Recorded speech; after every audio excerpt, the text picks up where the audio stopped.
Yo. It's good, man. It's good, fellas. 34, 21, and 14. Why you got the sad face for, man? 34, 21, and 14.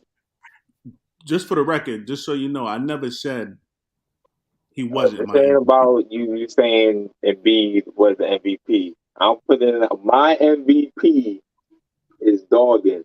My MVP is dogging. Okay. I mean, he's my MVP too. I don't remember that. I, Embiid may not have been your MVP, but Jokic wasn't. You was with Chin. Team hate on the white man. yeah, you was hating on a white man. Come No, on. no, I'm here. White man killing. No, that's right. You was hating on the black man. Only one of them. Only one of them. Come on, man. He's that was my only argument with that was that I just think that MB was a superstar. That's all. That was like my only argument. How you You know, superstar? You can't make it out. You can't make it out the second round.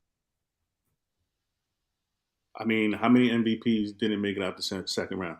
He's the only one. He's the only, literally the only one. Really? Yes, he's the only one. That's crazy. MVPs, right? You said MVPs? Yeah. How many MVPs have made it out the second round? In the history of the NBA, he's the only one. That's a crazy stat. I wouldn't even know to look that up. Yo, I didn't look it up. That's what they told me on TV. He's the only one. That's crazy. But I'm just saying, it's tricky with that. Why is it tricky? Because in the year that they won the MVPs, did they make it out the second round that year, the players? You get what I'm saying? Like, no, it's anyone who's ever had an MVP award in their career, they've made it past the second round. Okay, like for instance, Russell Westbrook, right? Yeah. Since Russell Westbrook made one MVP, has he made it past the second round? Has he made it past the first round? Maybe once. He made it past the second round before that, prior to that. Okay, but I'm just saying, just think about when he won the MVP. He didn't make it out. When he had no one around him? Yeah, he didn't. Well, what are you talking about? He didn't. Who he had around him? Still. What do you mean still? Look who Embiid had around him. It's not the same. It's not the same. It's not the same. I don't know. That's just, I mean, I just think they're just trying to throw anything out there to try to discredit a player. I could see if No. For instance, Dirk, I mean, even though he went on to win a championship years later and even like years prior, he won, he got past a few rounds. But the year he won the MVP, he didn't. But the argument is not asking you to win or go past the second round once you win MVP the year you win it. Do it sometime in your career. He's never done it. Never.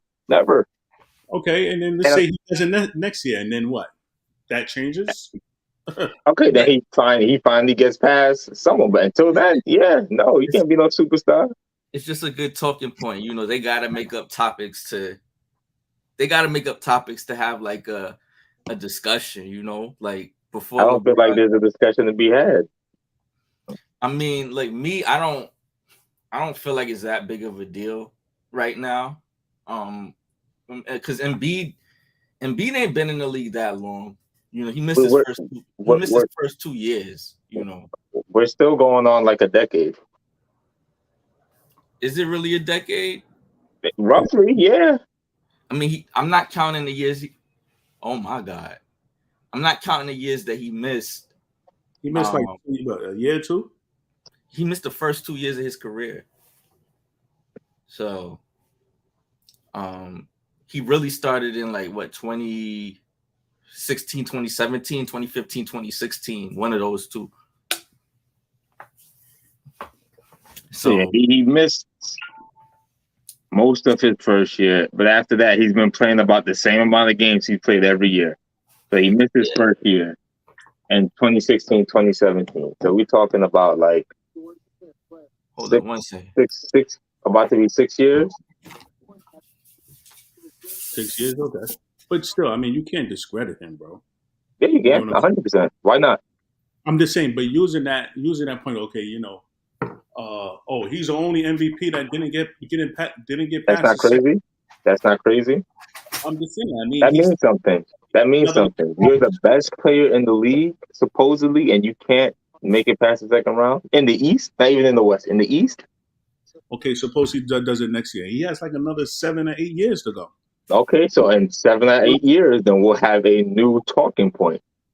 But as things stand right now, That with could the change. information we have right now, And let's say he wins the championship next year. That shit becomes null and void, bro. okay, so Throw that shit next out. year, right? Next year it becomes, but for right now, I'm on Hood Take today, right now. Why are we talking about next year? Let's say becomes null and void. the NBA goes bankrupt next year and he never gets to play another game again. Then what? Nah. Then what? We could do what ifs all day. Okay, man. I mean, let's see.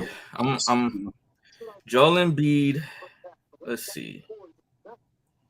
Because there gotta be context. Okay, he's played in 394 games. His first real full season was 2016-2017. He played 31 games that year, so I don't count that year. So let's go to 2017-2018. Yeah, every year after that, he's played So about the you say same amount of 6 years. games. 6 years. Yeah.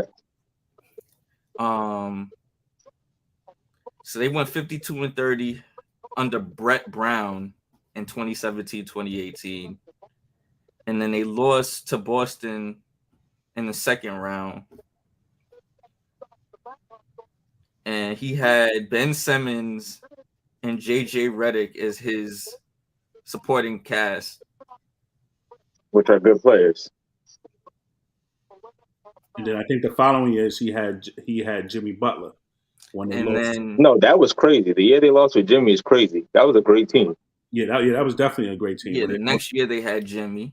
Yeah, they had Jimmy, they had Ben Simmons, and they had Tobias Harris, and they had JJ Redick. Nah, they didn't have Tobias. No, yeah, they did. No, They did. Tobias was there with Jimmy. Tobias was there with Jimmy. Yep, you're right. I'm looking at the that right there. That was a championship squad. Yeah, they should have won that year. But why didn't they? So they lost to Toronto. That's when Kawhi hit that shot. Can we pull up Embiid's performances through those games? Is that possible? I could look at. I'm looking at the stats now. Dang, it's not even showing me. I gotta. Hold on. So, I mean, 1 second. Joel Embiid. What year was that? That was 2019, right? 2019 playoff stats. Yeah. So the first game I'm looking at, he was 5 for 18.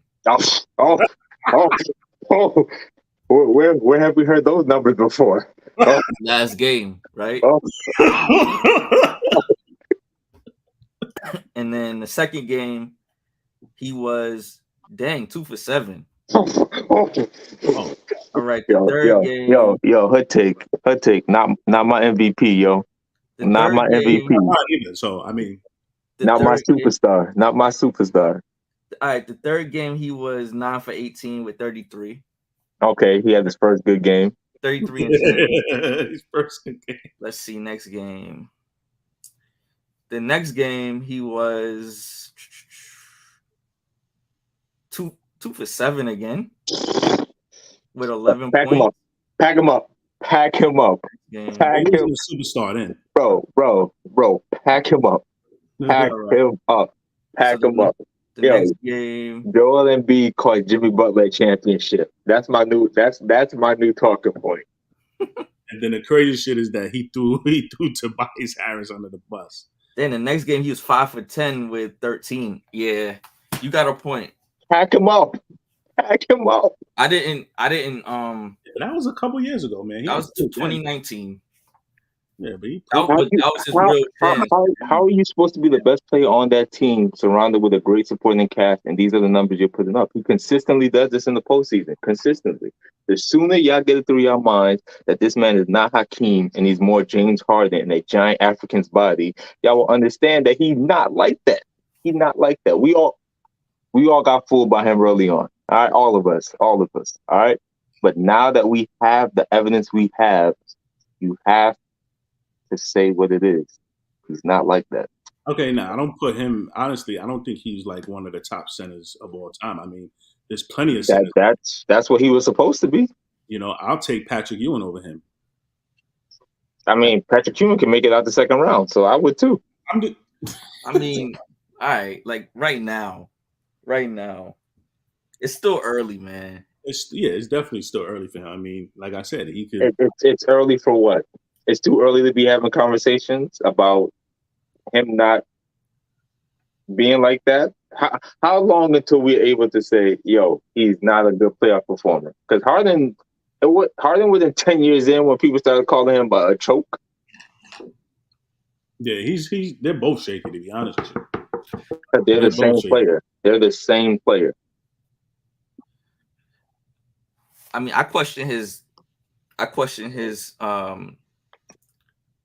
mental and physical stability, because every time, like with AD, every time AD falls, I'm like, yo, is this dude gonna get up? With Embiid, the difference is AD falls off legitimate contact. I'll give him that for the most part. Embiid drops because he is an award-winning actor. All right, so I'm a stats guy, and let's read off Embiid's career playoff stats. So in 2017-2018, he shot 43%. As a center? As a center? What up, guys? Yo, what's good, bro? As a center? 43%? 21 and a half. Then the second year, 20. Third year, 30. He put up 30 in, well, that's 4 games in 2019, 2020. 28 in 2021. 23.6 in 21-22. And then this year he put up 24 and 10. Overall career playoff averages is 24 points, 11 rebounds, and 3 assists, while he's shooting 46%. So off of a weak leg. Without context. Stop it. I don't want to hear this week leg stuff. I don't want to hear this week leg stuff. Look, if you're out there playing and you're able to put up good numbers one night, I don't want to hear that. This is just like the Giannis thing, where people are like, "Oh, Giannis was hurt." No, Giannis dropped 40 and 20. I don't want to hear Giannis was hurt. No, I'm just telling you what it is. That's all. No. But I'm just telling you that he still came back from injury and he performed. That's the only thing I'm saying. I'm not making. He performed horribly.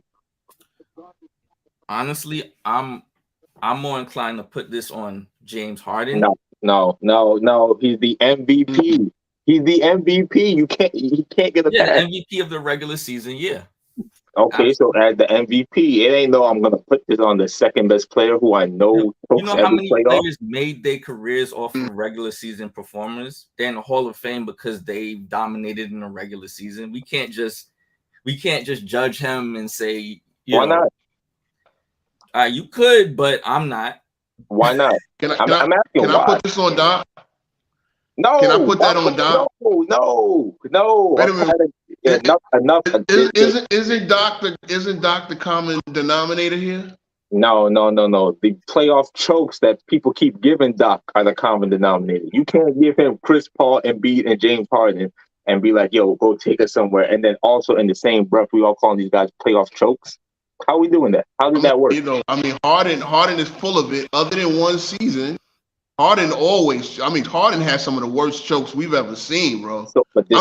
This is my point. If you're gonna say it's on Doc, and then you give him Harden, who we know give him choke, and then you give him notorious choke. That's what I'm saying. You give him Chris Paul, who's known as a playoff choker, always getting injured, and now we're seeing Embiid consistently shrink in the playoffs or in big moments in the playoffs, and then you're gonna say that's Doc's fault. No, you're giving him a bunch of players who have a resume that say, I can't do it in the playoffs. Bro, and then expecting Doc to make magic. Doc lost like 10 game sevens, though. Like, you think it's all because of... See, look, Chris Paul took Phoenix to the final. And look, they got there with another playoff choke. They got to the conference final with another playoff choker, Mike D'Antoni. And you understand what I'm saying? Him and Harden actually got to the conference final. When Chris Paul finally broke through after years of playoff choking and made it to the finals. What happened? He choked. He got hurt and he choked. The same thing he's been doing his whole career. So just because Chris Paul makes a finals, that doesn't change. You're right. But wait a minute. You're right. And they were up 3-2 versus unbeatable. Everybody calls the Dubs the unbeatable team, and they were up 3-2. And then what happened? Chris Paul got hurt. And this is with 2 playoff chokes. Even when Chris Paul got hurt, and many said, and look, they were up 13 at halftime in that game 7. Yeah. On top of it. Yeah. And then this is a team that they said could not be beat, right? And then I can't even put that solely on Harden because the whole team shot like crap.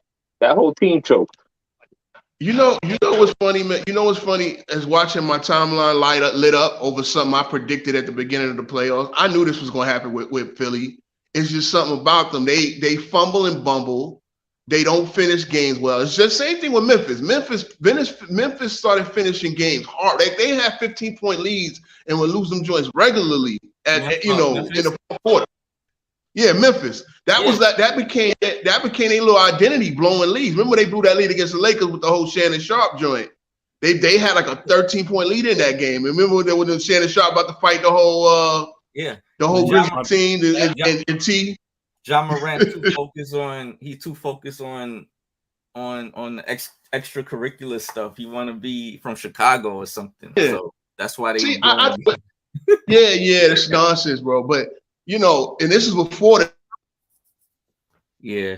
We was a good old a goodie, and next thing you know, he's up on this on this thug. I think he's got to get out of Memphis, man. There's too many thugs down there. But it seems to be and go where though. That's the thing. Like and go where. He's not acting like that because he's in Memphis. This dude is from Sumter, South Carolina, bro. Yeah, but there's deer and possums and trees. Like my vehicles are registered in South Carolina, like right in Sumter. I know. I get it. I was not like that. So yeah. No, I know. I mean, they bang out a little bit, but he's from where he's from. That's not so. I think there's too many of them. I think he's starting to hang around these hip hop cats out there, and he's like loving that. And I don't know. It's just like what's at stake, bro. I said, y'all remember Star and Buck Wild? Yeah. Back, yeah, okay. And one point I made, I was like, I remember because after the Leah thing, all the rappers was coming after him, right? Crash sound, right? Yeah, and he was always reminding them, like, I got the security, I got the gun. He used to call him the gunman, right? I call him, and he was like, my gunman. See, it's like, so he ain't got the heat. He hired somebody with the money he's making. I don't understand why these dudes don't hire armed security. Like you can have a Green Beret force the way they make money. I'm glad you brought that up. In the South, bro, it's different from how we raised up north. But been taught how to tote guns from they were babies. It don't matter what race they are. Guns is part of their culture out there. It is different. He ain't the first player. Like even Sebastian Telfair got caught with firearms. You know what I'm saying? Like that messed the rest of his career up. If y'all, they just trying to prove a point. These cats get caught with the legal firearms. When if you pay a nice security to roll with you, even the last guy, especially now, even the last guy off the bench, that's just like a little tax write-off. But you know what I'm saying? Like, why are you? Hold on, Ro. I want to hear this point that Jay's trying to make. No problem. Who, me? Yeah. You said you were about to say something. No, because they're not. Because it's not even about security. It's proving a point. These young black athletes, a lot of them, and unfortunately, I say black. Because you don't like. I'm not seeing like it's deep. Like this whole infatuation with, I call it it's burnout culture. This hip hop culture, it's an infatuation, man. Like it's not about security. Like Ja Morant could have people riding around holding this. He's trying to prove a point because he identifies with that sort of stuff. A lot of young black kids and athletes, this is what they see on the TV. This is what they identify with, and they trying to prove a point. So it's not about him having security. He's trying to prove a point. And I'll compare it to like there were people trying to compare Chris Kaman and Steven Adams, and I'm like, yo, them dudes is in like isolated areas at the gun range. This dude is toting it. The context is different. This dude is listening to NBA Youngboy, and he's like, I'll take it a step further, right? Mm-hmm. Forget the surrounding area context, right? Let's say they both did the exact same thing. The difference is Steven Adams and Chris Kaman versus John Morant. John Morant doesn't. They didn't have issues with pistol whipping someone, showing a gun on IG Live prior to that. Have a beam trained on somebody at an NBA facility. So all of that stuff plays into the last IG where you see it again. Absolutely. Right? Absolutely. That's you're exhibiting a pattern or habitual behavior. Mm-hmm. You can excuse the first time, which they kind of did. Shoot, they excused a couple times technically. Mm-hmm. So let's look at rappers that we consider bosses. Would you ever see Nas or Hov caught with a gun? You understand what I'm saying? Like, but would anybody? Then, sure. This is my thing. But would anybody touch them? Would anybody touch them? Because you know that there's security alert. You know that they got guys that they pun freaking smack Hov. What they chased them around. I heard. I didn't hear that one. I probably was serving or something back then. I heard he got hit with a bottle. I was still serving with Big Pump was around. That was like that was before Hov. Yeah, this was before Hov was a boss. Like Hov was still, yeah. I mean, if that happened, but I'm saying now, like, and see, this is the thing. If you get like if I understand, like you want to ride around in the streets and let these cats know that not come for you, and they'll test you. But then, like I said, you can have like 3 Green Berets. As a former servant, I know these cats are straight nice with it. Go employ one of these vets, bro, and put them on your team and let them be licensed. Like, what are y'all doing, bro? There's also a difference as far as like the Hov example, right? Someone who actually grew up in it and got the respect from it, so people recognize him for a certain amount of respect that from the work he's actually put in the streets, or whatever that may be, versus another person who is probably getting a lot of the stuff off his dad. Of course, Hov ain't gonna get touched. Of course, Hov ain't gonna touch. That's what I'm saying. When you look at the income level, because this is where I'm getting at. He already lost $39 million by not being all NBA this year. Now he's gonna lose this first year of the extension. They talking about either suspending him for the season or half the season. And I'm sure whatever. Look how much money you lose. You're at the point where you're a boss because of your income. So act like a boss. Why are you acting like, you know what I'm saying? Like, when you're a boss, you ain't got to, because you know the cats around you will not let nothing happen to you. You are now the asset. And Stephen Smith was right about, he goes off on a lot of mess. But you got to protect the asset. If you want to have that show of force, have that show of force with somebody. Like, you ain't got to touch a gun. Like, why are you in a vehicle? Flashlight? Listen, if the president is going on Twitter doing dumb shit, I can't do nothing about that. The man literally turned off the live after he flashed the gun. That's on job. He should have never been caught. Like, come on, and he looks right into the camera with it, though, bro. He's trying. That's on him. So we gotta stop this. Protect the asset. He gotta change it. It's him. Like, that's what I'm saying. Like, he's 23 years old, and that's the crazy part. He's 20. And then he's just look. Can you imagine just throwing $50 million down the toilet? That's 50 M's, man. At least I'm thinking at least, because they'll say at least, because if he missed half the season, that's 20 M's, right? Because he's going to make 38, and plus the 29 he lost from his extension in the first place.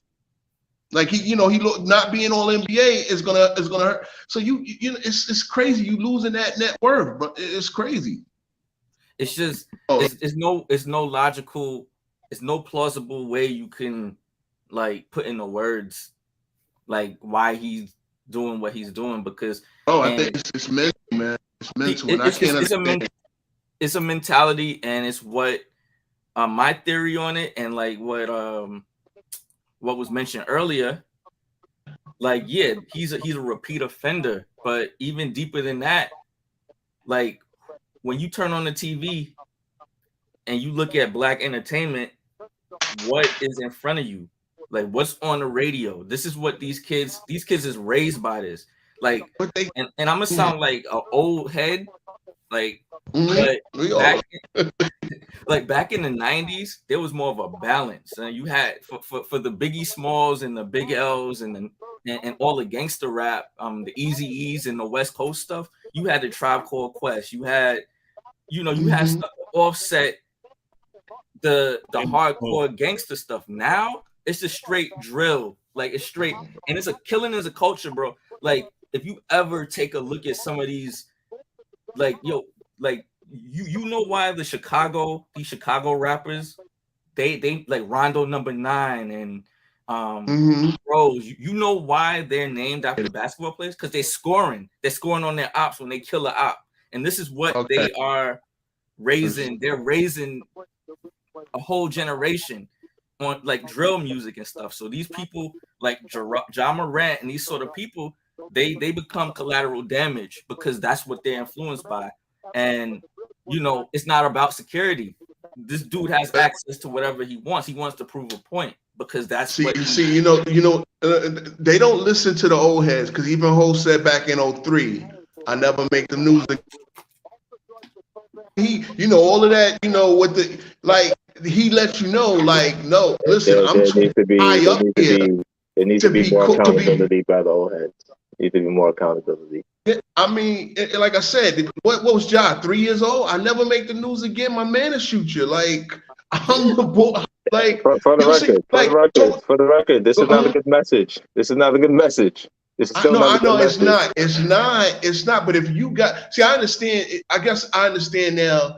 When you young and you got money and you love the scene and all that, this, that, and the third, right? And you gotta show you ain't know this, you ain't gotta show that. Again, if you put the money into cats that will really get your back, and that's a show of, you need to make the show of force in Memphis or wherever else you go club it. Again, but what's the point?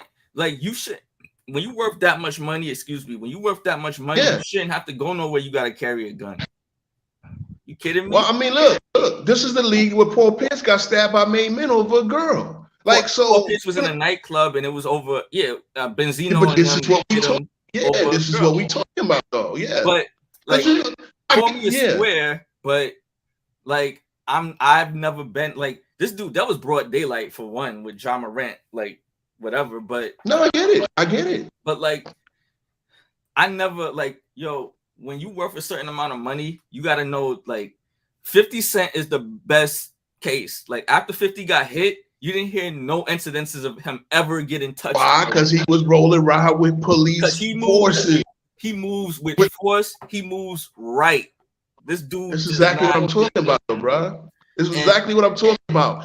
Do it right, though. Let cats that are armed, bro. I worked at Regeneron Security 5 years back, and we like the executives are all worth like 8 figures. Like they're up there. Mm-hmm. They were the one that gave Trump the antibody when he caught COVID. They were the ones that gave him that little antibody to get his next test negative. And so all them cats up there are worth.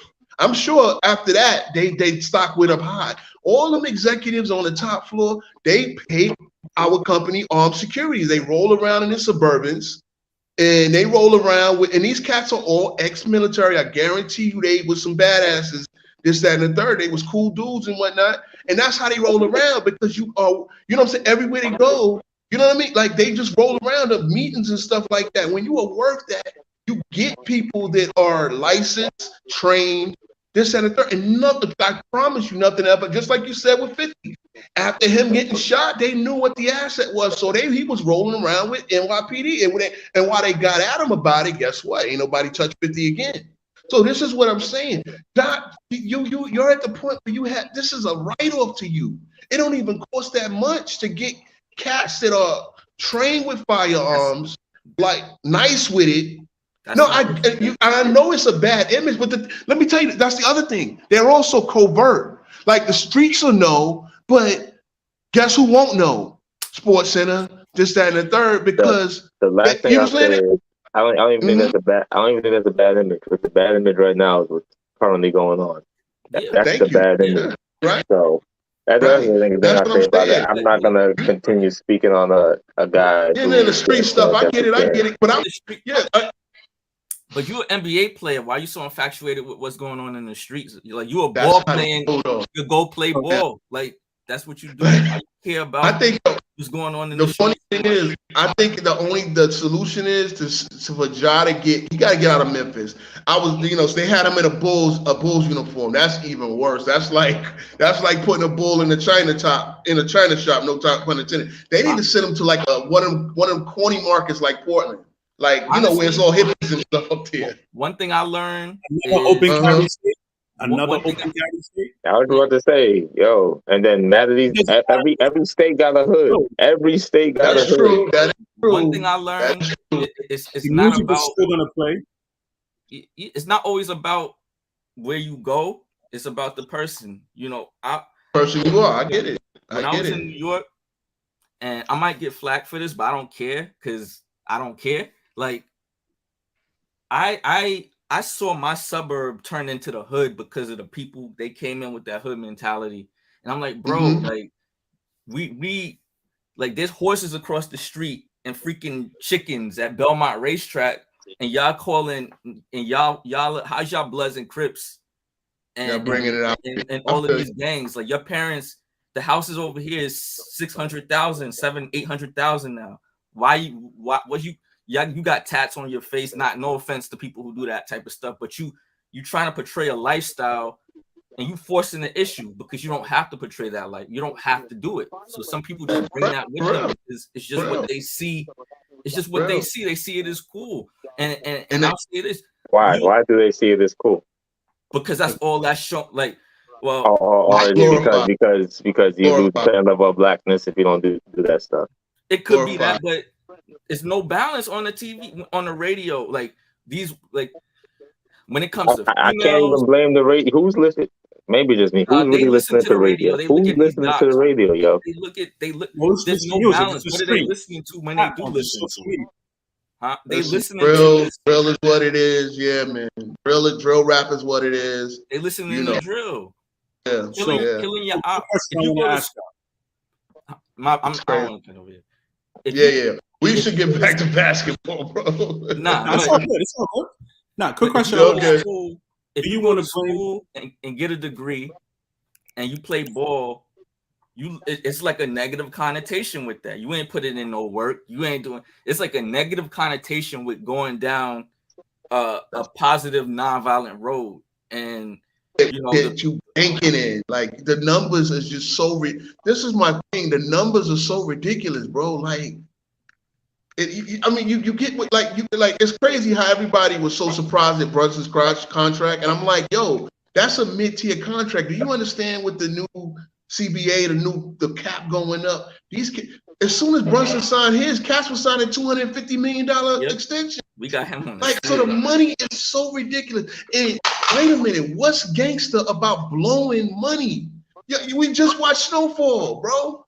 Like, you know what I'm saying? We just saw what happened to Franklin, and it was all about keep chasing that bag. But what's gangster about losing money? See, I'll end it on this though. I'll end this like this because I wanted to touch on this, but I'll end it on this.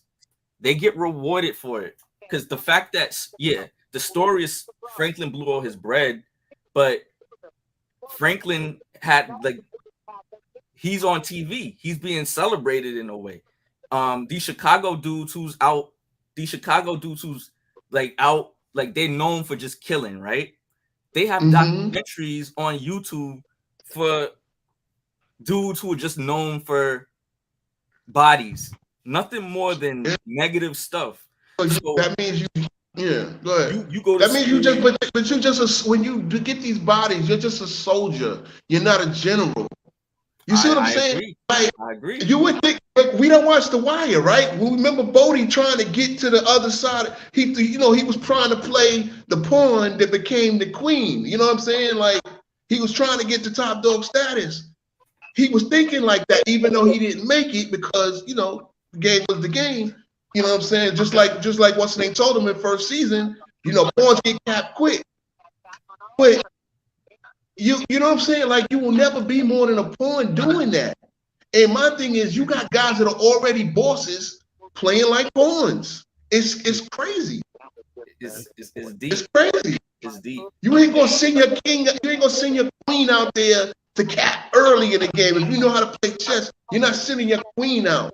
You letting the other dudes, you letting the other pieces line up. Then you can come in and catch wreck. Well, but this is what they do. It's been going on forever. I mean, it needs to stop. It really needs to stop. Because my thing is, bro, we like the NBA now is a source of wealth for our community, bro.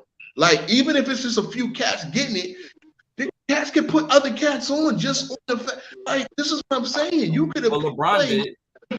Yeah. Oh, bro. And listen, look, that's one thing I'm known as the LeBron hater around Facebook. But one thing I never get at is LeBron's off the court stuff. I never get. His acumen is. Yes, his business acumen is amazing. Bro. Yeah, outside of his Miami steroid scandal. even they keeping that at bay, bro. They keeping that at bay because. Like nothing comes of it. We was talking about this when Balco he was in Miami, the whole Balco situation. I'm like, damn, Bronny get caught up in this. All right. Because, it's Alex Rodriguez and a couple of other these cats back when Balco happened back in, was it 2012, 2013, something like that? But I mean, listen, man, you know what it is? I want our people to think. Go ahead. Quick question. So do you think, like, when it first happened, right, I was saying to myself, I was like, yo, when Ja first got caught with that gun, I'm like, okay, why is the NBA playing John Wick movie, and they just finished talking about it? I forgot what game was playing. And in between commercials, they were promoting a John Wick movie. And I was like, because they're getting paid to promote a movie that's fictional. You criticize, your employee for flashing a gun, but then because he potentially has a weapon on NBA grounds, which is illegal. I know, but still, you're promoting it. And at the same time, another thing that the Grizzlies did, like for instance, the NBA never said you can't have a gun, just don't have it on our property. That's all they said. Well, they didn't have it on the property. That the first time he would have to have gone through NBA airports and practice facilities to have that weapon. Okay, that was the whole talking point the first time. And so this time, where it's going on, this is about a trend or a track record that you're setting. This ain't about an isolated incident. Nah, you've been mentioned with a gun at least 15 times before this incident. Right. But my thing is this: is that if they don't want the product that they putting out on the floor, right? At the same time, you can't promote it. You get what I'm saying? That's just like, for instance, they what else did they do? When they play Whoop That Trick. Listen to the lyrics of that song. You don't think these guys are getting riled up over that? They want to blame Dylan Brooks and throw him under the bus for what's going on in Memphis, but it's really Ja. But you don't think all that energy that they're displaying and playing, that's their rally song. That's their rally cry song for when they play. You a grown ass adult at an NBA game. A song ain't supposed to make you fight somebody. But what I'm trying to say is that music is what's influencing these guys. You're a grown ass adult in an NBA game. You should not be fighting nobody because a song come on. But look what's happening. Look at the behavior that they're displaying on the court. You get what I'm saying? The NBA is not only are they exhibiting raunchous behavior on the court, but it's also happening off the court with Ja.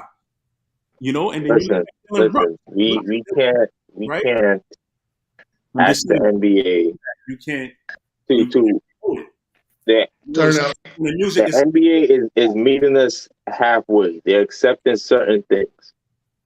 You cannot then overstep the line and be like, I'm gonna go above and beyond, even though there's rules and regulations in my contract that says I can't do certain things. right. I understand that. I don't think they should. It's all about image, bro. I'm gonna tell you, I'm gonna answer that. It's all about image. Let me ask you this question. When did the official dress code end? Remember the dress code they put in place after Malice in the Palace? Because you know Iverson was coming to the game in throwbacks and baggy jeans. So after Malice in the Palace, everybody had to technically come and you know, suited and booted. You know what I'm saying? Everybody had to come in like Jordan and them dressed. And the dress code was in the play.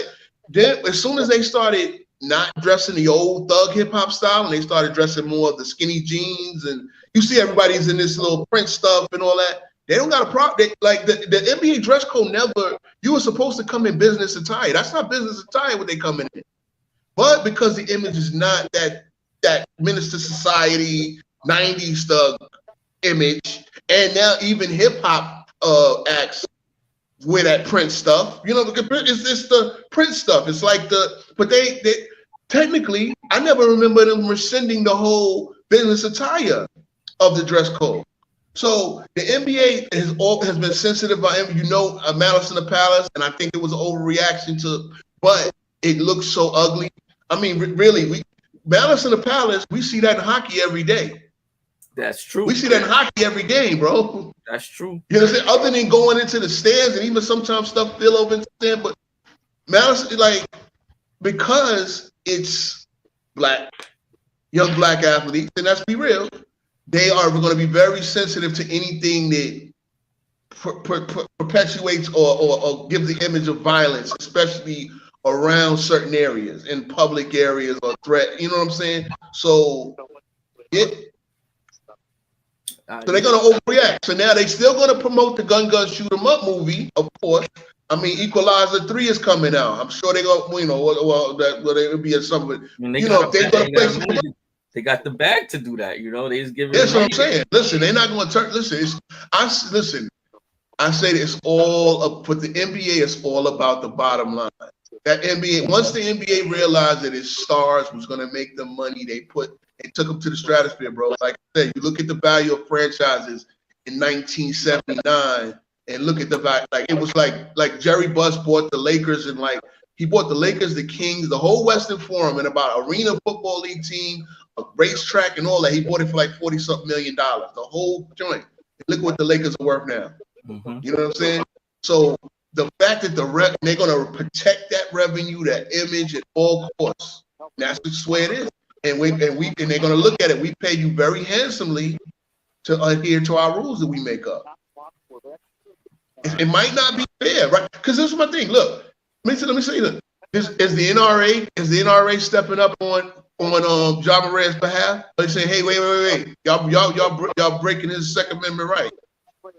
The NRA will never come. The NRA will never step up for us. They couldn't. They don't want us. But they're not. His Second Amendment right. Nah, they'll never stick up for a black man Second Amendment rights. Let's keep it real. You know what I'm saying? So we're gonna move on, bro. Yeah. Let's get to some games, man. I mean, John's out of here. It's funny because Josh should still be playing, right? But no. Whatever.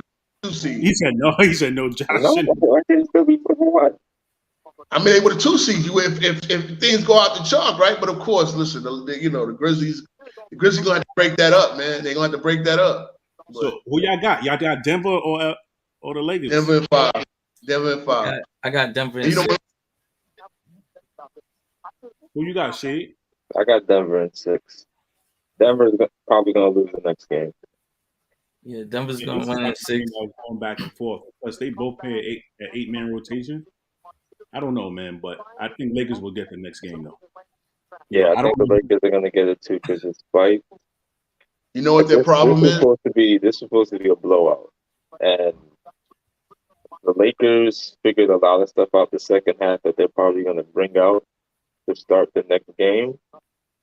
And with everything, with Jokic having his 30-point, 20 rebound triple double, with them crushing LA on the glass, this is only a 6-point loss.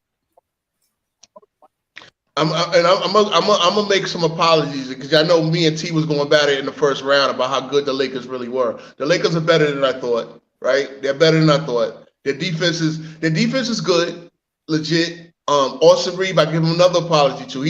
I still call him Austin Harden sarcastically because they're giving him, like, when he flops, he's getting the James Harden respect, and I'm like, yo, this kid is an undrafted free agent.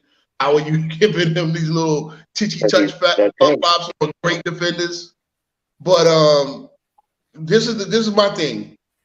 The Lakers play great all game. They didn't play bad at all. And Denver played as bad as they could in the fourth quarter, and Denver still won the game. I think, and they were running that pick and roll, picking on Murray. You know, they were picking on Murray with that pick and roll, and I didn't understand, like, why are you still switching that pick and roll? And Reeves is just getting a three it's like 3 straight plays. They ran the same play, and Denver still won. And Joker had the free throws, the only points he scored in the fourth quarter, and Denver still won. I mean, you're gonna need, you know what you're gonna need? You're gonna need Herculean performances every go night out, because AD got 40 and LeBron got 26. Mm-hmm. You know, you're gonna need that. You're gonna need that. And I had a theory of my Lakers with the Lakers problems, or one thing that bothers me about the Lakers is LeBron and AD don't score 30 on the same night. It's been the only one when I look, they had, when AD had 55 and LeBron had 29 against the Wizards. It was, and the Wizards, I think the Wizards had everybody play that night. I think even Bill played that night. But that was like a 140, 132 game. And that was the only time that I could even see where both of them had a dominant night in the same night. Tonight, AD was dominant. LeBron was very good. Other than a couple of missed free throws in the fourth quarter. He was very good. Really good on defense. Mm-hmm. Yeah, he was engaged on defense. Didn't hit too many outside shots, but he was engaged on defense. He was killing on the board, doing his creation, and you know what I'm saying. And again, they still lost. So Reeves played good because Reeves has become their three of the big three. It's crazy. Hashimura played almost a perfect game. That was a good. That's the other thing too. Ham is a good coach. Darvin Ham is a very, very good coach. I'm not calling him Pat Riley yet, but he's a good coach. He's proved to be a good coach. So, speaking about coaches, who's going to be the next coach of the 76ers? Who y'all got? Oof. Yeah. Could be a lot. They should look at Monty Williams. Ricky, just pull carousel. If any experienced coach has sense, they won't take that job, so they have to hire somebody we've never heard of. Yeah. I'm surprised Udoka took Houston. I'm surprised Udoka took Houston, but because Houston is probably 2 years away. And when did they get in the lottery tonight? Houston. I know. Wasn't they didn't get any pick that matters. 4 or 5 or something like that. Because I know Pistons got the 5th. San Antonio got 1, and who got 2? Charlotte got the second one. Who? Charlotte got the second. Charlotte. Oh yeah. Oh, so they got to. Damn. They get scooped. They gonna get scooped. Yeah, they gonna get scooped. They gonna have Scoop, Rozier, and LaMelo Ball. That's gonna be a. You don't think they're gonna get Brandon Miller? He's the one projected to go second. Oh, over Scoop. Okay. I mean, Jordan's still running it, right? He ain't selling yet, right? he known for doing some weird things. If Jordan's still running it, then we gonna pick up somebody we ain't never heard of. You gotta go Scoop. Even if you trade down, you gotta go Scoop. I heard Scoop is. I mean, funny because these guys in G League, I didn't really see them much, but I seen Victor, and Victor's just going. As long as that body holds up, he don't get to Sean Bradley. You know, no, he's not Sean Bradley. He's not. I ever heard Michael like Joe. He is just the truth. But as long as his legs, his physical leg, like, it's just nothing he can't do. It's crazy. So do you think it's unfair the way these coaches are getting fired nowadays? It's the game. Williams. It's the game. It's crazy. Williams. You got Mike Budenholzer. You got Nick Nurse. I think. Okay, so first of all, Budenholzer definitely deserves to be fired. But Really? yes, 100%. Why? No, Because especially as a tip. Yeah, bro, as a tip, he won that chip off a lot of things just happening to go his way. Nah, you can't. Why not? You can't say he won. Right. They won.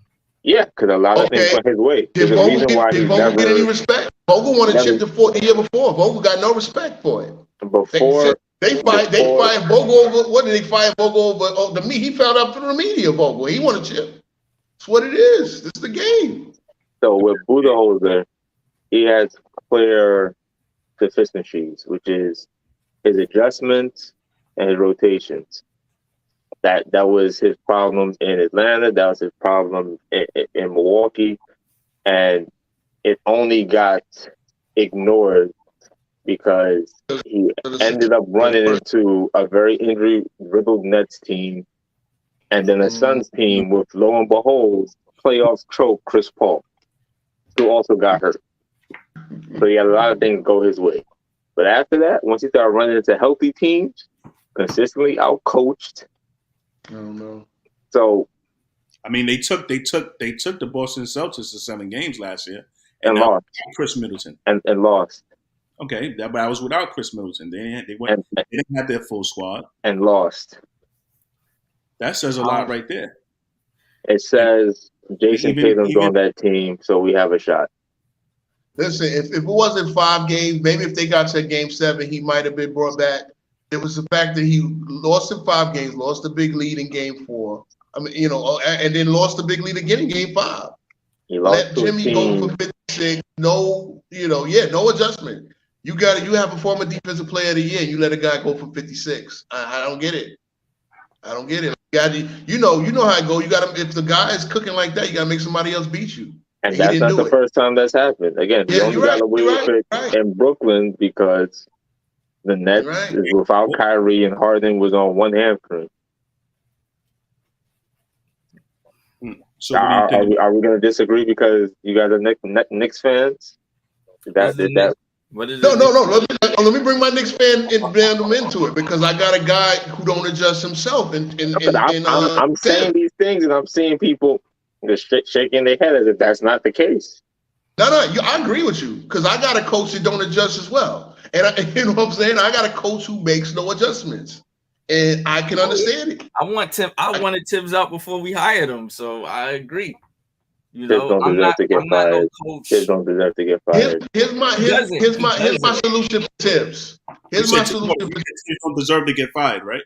No, he don't. Here's my solution for Tibbs. Get him a better team. No, it's not the team. He had the better team. It's not the team. I'm looking at Julius Randle. He had the better team in Miami.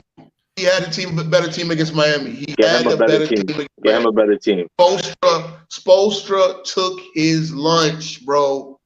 Spoelstra took his lunch. So let me ask you. What is Tibbs supposed to do different when your second best player is shooting 20% from the field?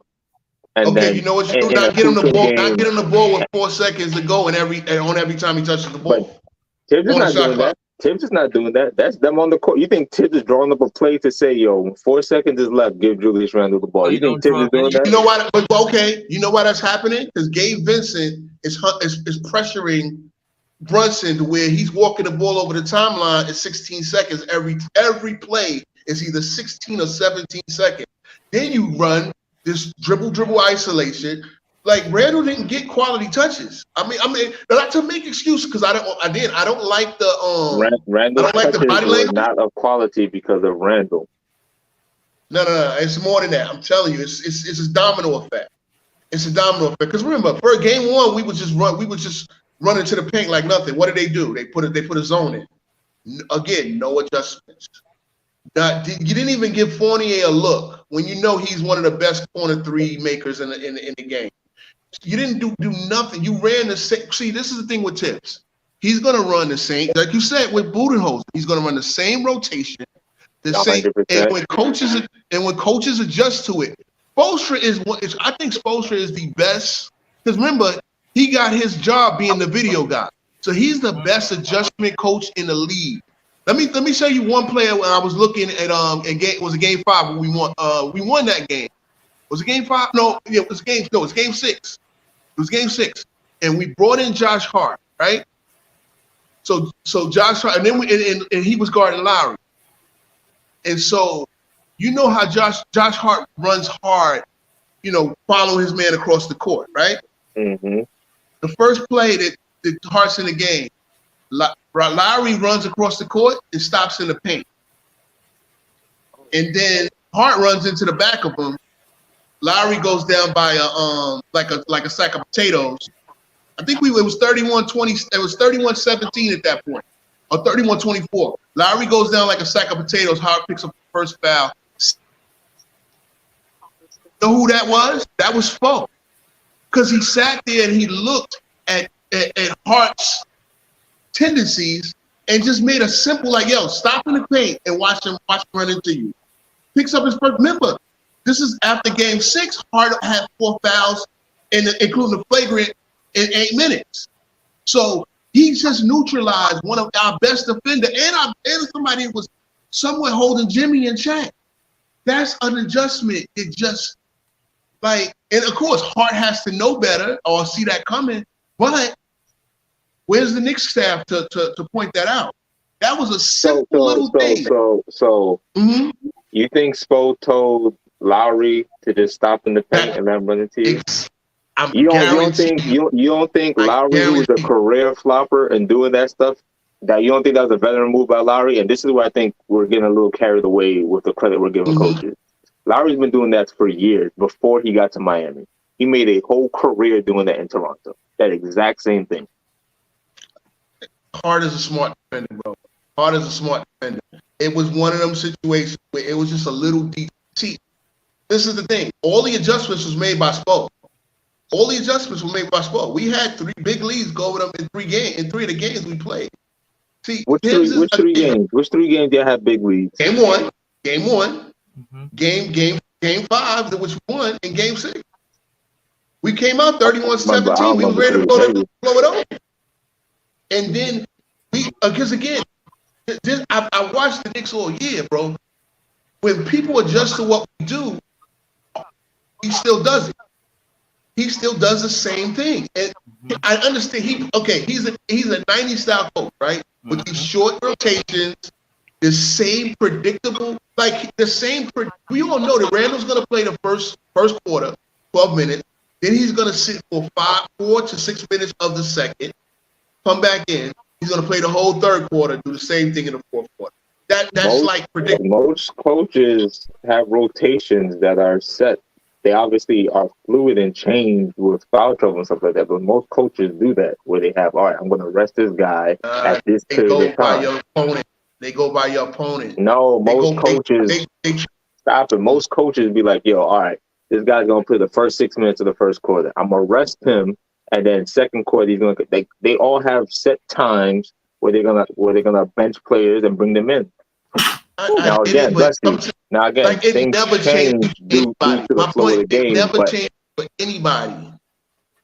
He never changed it for anybody. No, here's what I want to see. Going back to my original question, what would you want Tibbs to do when his second best player is obviously taking horrible shots?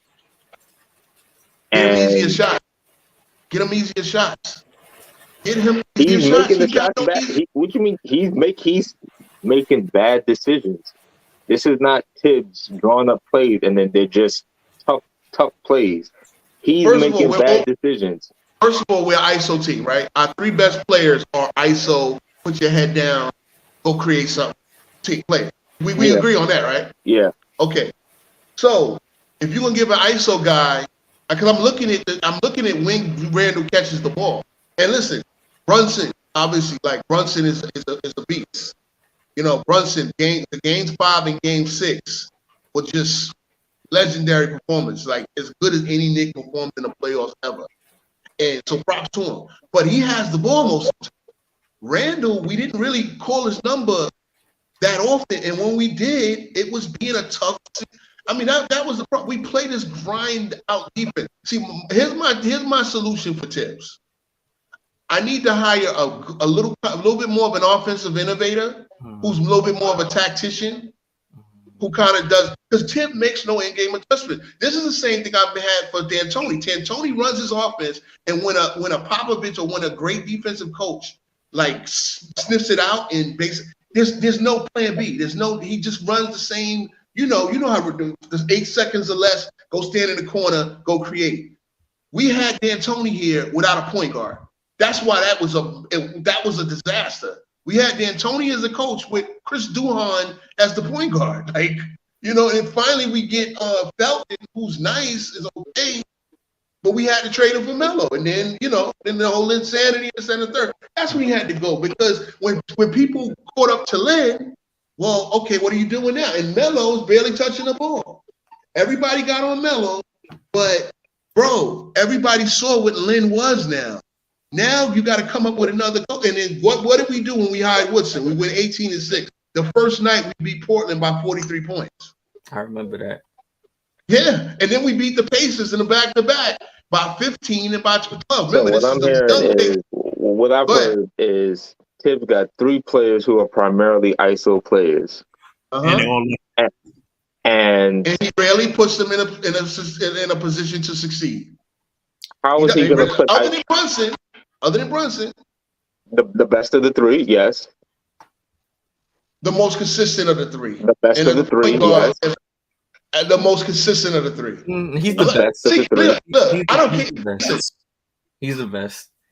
Most consistent. I think Randall is just as good. I think Randall. The numbers say it. Listen, there's a problem. There's a reason why. There's a reason why he struggles in the playoffs. Again, they're gonna key up on him. It's easy to key up on. See, you know what it is? It's like, we do this. Randall. Honestly, I don't care who's the better of the 2.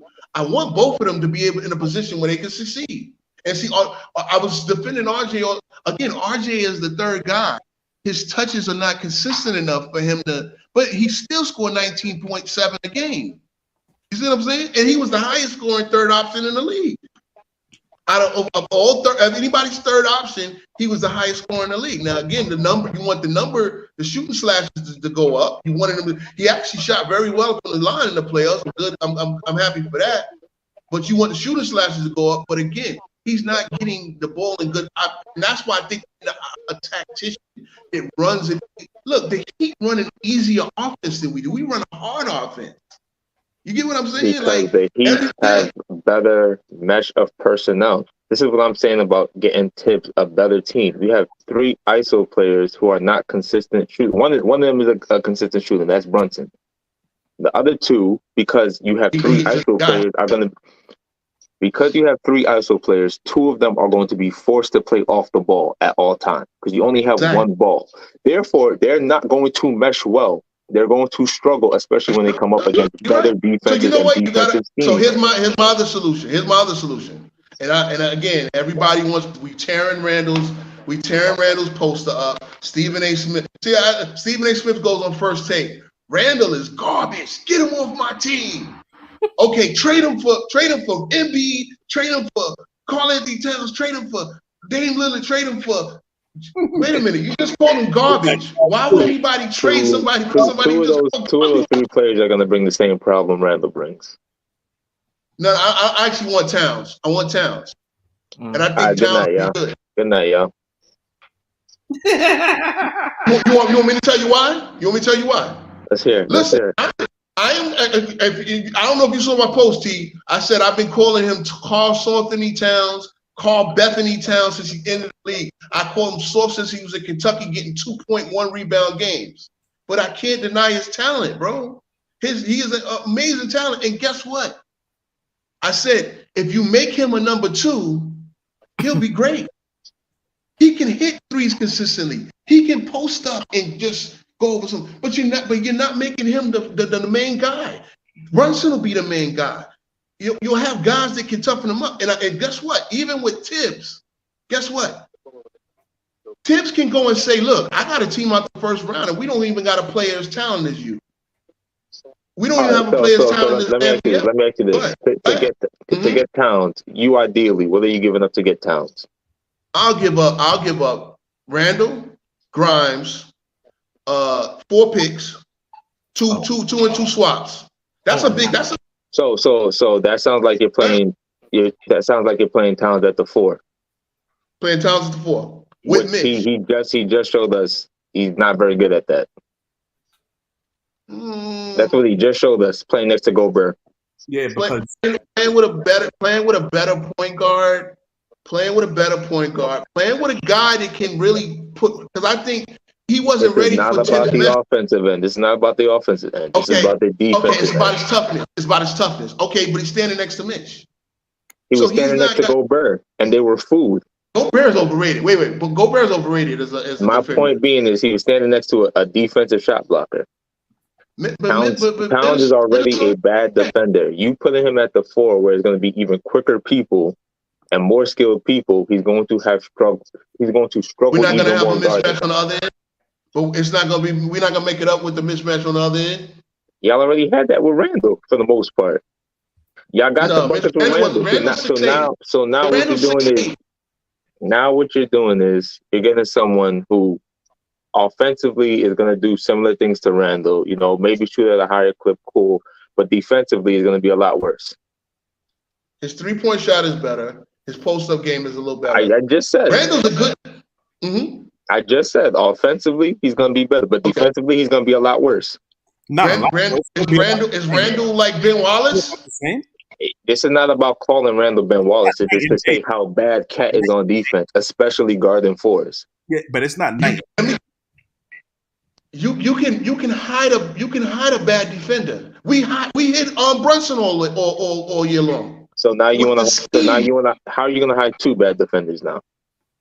If Brunson is the bad defender, now 3 out of 5 of your defense, or 2 out of 5, 40% of your defense on the court is horrible. I've seen teams with 2 bad defenders be great defensive teams. I've seen it before. I got to think about it.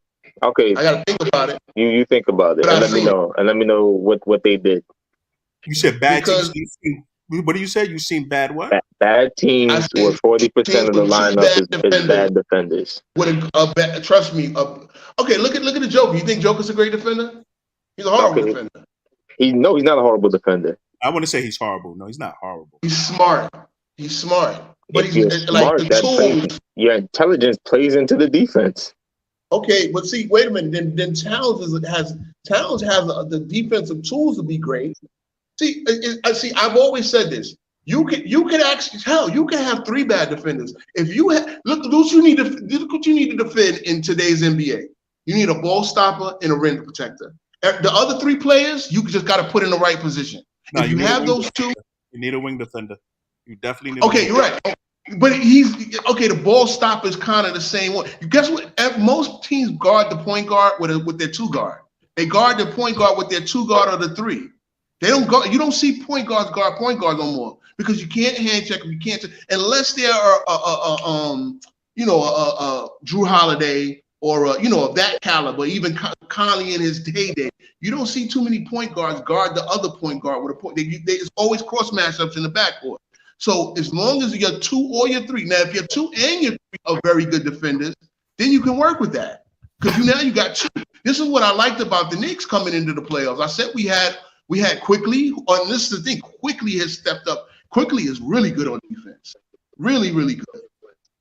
Even though his shot was off, he actually was really good on defense in the playoffs. Then you got Josh Hart. RJ is up and down. And again, what will we do with RJ? Will we trade RJ as well? Mm-hmm. But no, they shouldn't trade RJ. Yeah, I don't think they should either. But look, everybody, if the price is right, everybody. The only 2 untouchables I want is Brunson. But he's the 3rd one, and Hart. Those are the 2 untouchables. That's Brunson and Hart and Mitch. This is madness. For the right price, the right deal, I'll trade Mitch. Mitch is not untouchable, bro. This is madness. Mitch is not untouchable. I said for the right price, I'll trade Mitch. But the thing is, see, everybody on that team, every only person that's untouchable on that team is Brunson. Anybody else you get traded, bro. So hold on real quick. Portland hits you up and says, "Yo, we'll take Brunson. You can have Dame." No. Interested. No way. Just for that. Interested. Interesting. Okay. He said no. You don't want Dame for Interesting. Dame for Brunson? Wait, are you telling me we should trade everybody? You said Dame for Brunson, right? Yeah, because he said Brunson was untouchable. So I wouldn't give up. Dame for Brunson. I wouldn't give up. No. So Brunson for Dame is a no. No, I wouldn't do that. You need. So it would have to be. It would only be Curry. It would only be Curry. No, it wouldn't be anybody right now. Oh, you're not trading Brunson for Curry? Not right now, no. Oh, y'all niggas crazy. They wouldn't even do it. You have to do Brunson. Obviously, they wouldn't do it. Obviously, they wouldn't do it. But y'all would think Brunson is untouchable. You don't do Brunson for Lillard. I want Brunson and Lillard. Look, that's the other thing. If I want Brunson and Lillard. Listen, you got. Y'all don't care about Mitch. That's what I keep hearing. Y'all keep bringing these bad defenders, and Mitch already foul prone. And y'all gonna expect him to be the savior, and then y'all gonna get mad at him for being in foul trouble, and y'all got all these turnstiles surrounding him. You scheming again. Tibbs is a Scheming schemer. can only do so much. Scheming can only do so much. Okay, first of all, everybody scores 115 anyway. All right, so really what you're trying to do is get them down to 110, 109, and be at like a 45 to 46%. Get anything less than and defend at 3. Everybody scores 110 anyway. You see what I'm saying? Like, who doesn't score 110 now? In the playoffs, it definitely drops down, but we held. I don't care what scheme you running. I don't care which scheme you running. You got Dame out there with Brunson, that small backcourt, and then you have Towns, and then you have Mitch. Oh no, I'm not getting. See, we can't get everybody. We're not. If we get Dame, then Towns is out the door. Fair enough. Yeah, we can't get everybody. But the other thing what Knicks fans do, we want everybody. Like, no, we got to come with one trade. Okay, so here's the thing: y'all either want Randall or y'all don't, because every trade I make, people don't like. And the thing is, see, when I look at these trades, I'm trying to build the team. If I everything you say about Towns, I agree. But then this is how I'm going to try to mitigate that. I'm going to try to get a better wing defense. I'm going to try to keep him out of it, because what I'm getting is a better offensive player, a more talented offensive player who the game doesn't come easy to Randall. I said it. The game doesn't come easy. He gets everything the hard way. Towns is a guy. Time out. You can't say this now, and then you're fighting me on Randall just making the game hard on himself. No, but I know, but it is what it is. Just like Melo, Randall is a good hard shot maker. He's a okay hard shot maker. He's an okay. I mean, when he dropped 57, he made a lot of regular season. You don't get to be good until you start doing it in the playoffs. Okay. Let's look at his good games in the playoffs. He made a lot of good hard shots. He made them fall away. He had 2 efficient games ever in the playoffs. Ever? Oh my gosh! I don't care about the efficiency. I'm talking about the good. See, now we do the whole shooting percentage. Matters. Efficiency 100% matters. It matters, but you got to put it in context. I'm already under. He's a 34% shooter. Making hard shots. He had 3 good games in the Miami series. Listen. I think he had 3 good games, and I think he had 2 good games. I think he had 2 good games in the Western Series. It's one thing him taking difficult shots and shooting it at the clip he does in the regular season, which is like 46%. You can't go from 46% to 34%. You cannot have these drastic drops. There's context in that, bro. There's context in that. There's no context where it's okay for you to have these drastic drops in efficiency. It is. It really is. No, let me. I'm not capping, bro. It's not. Okay, look at. Let's go back to Melo. Because you know, T. I defended Melo against all these cats, against everybody. Again, Melo. The knock on him was all his numbers go down. You know what I'm saying? Again, because we know it's going to tighten up. Melo shot 40% against the Pacers. But that, if you look at he shot like 43, 43, 44. What did he shoot in the regular season? Like 45, 46? I don't know, but it was around. It didn't drop that much. Probably like 40. Every other series with the Knicks, I think he shot a low percentage. No. I know he never shot 48. I know he never shot 50 in the playoffs or in general? Playoffs. If y'all got the numbers in front of you, let me know. Like if you go to Basketball Reference, you could go by playoffs by series and show me any. Because listen, right? I'm defending Melo, but I'm gonna tell you he never shot 48 in any single series in his career. I would disagree with that, but I don't know offhand. I don't know. I don't have the numbers in front of me. That's what I'm saying. I think he shot 48 in 2007. Wow, that's the Denver days. What, Iverson was with him? Okay. 06, 07, 5 games, he shot 48%. But after that, okay, what the Knicks? How about with the Knicks? Because that's the first point I made. He never shot a position with the Knicks. With the Knicks, his first that was first against Boston, he shot 37.5%, which is odd because he had that big game. Then he shot 42%, 40%, 30%. Yeah, 42% against the Heat. No, let's put the opponent because we got to put it in context too. 42 against the Heat, right? Then the next year, first round, we play Boston again. Let's see. Hold on. Let me click it. We only got the thing. We only got 4 series to go off of too. That's crazy. That makes me sad, bro. We only have 4 series with Melo, man. We messed that whole bag up. 40. He shot 40 in that series. I mean, against the Pacers. Yeah, again. Well, I'm just talking about for in those playoffs, in general. Okay. 40%. I was trying to go series by series. I think his best series was the second go round against Boston. This is when they broke up the three. The numbers for Melo are definitely lower than, and that's probably because the series was so long ago, but they're definitely lower than I remember. And that's what I'm saying. So you put it in context, you think he played horrible. I think Melo balled his ass off. And it's like, the problem, he was the only guy to key on. Now, Randall this time was not the only guy to key on. True. Obviously, Brunson brought his whole level up, and I said that Brunson would do that. But again, if I'm looking at every single game and I'm looking at the quality of scoring opportunities Randall had. Now listen, he played like it's not the school shooting percentages, it's the body language. And again, game three bothered me. But the whole team sucked. This is also the point I was bringing up. What do you want Tips to do about that? Put your players in better positions to score. No, because you just brought. Can we agree that Tips is not an offensive guru? You just brought up body language. Okay. No, I know. Okay, you can't do Tibbs can't do nothing about the body language. What I'm telling you is Tibbs can do something to make the game easier. But this way, a better offensive coach can do stuff. If we're going to keep Randall, then we need a better offensive coach to get him easier scoring opportunities. It's that simple. It's that simple. He needs about how many easy buckets a night do you think Randall gets? He's been getting easy opportunities all throughout the season. It's just that in his playoffs, he just didn't. I don't think so.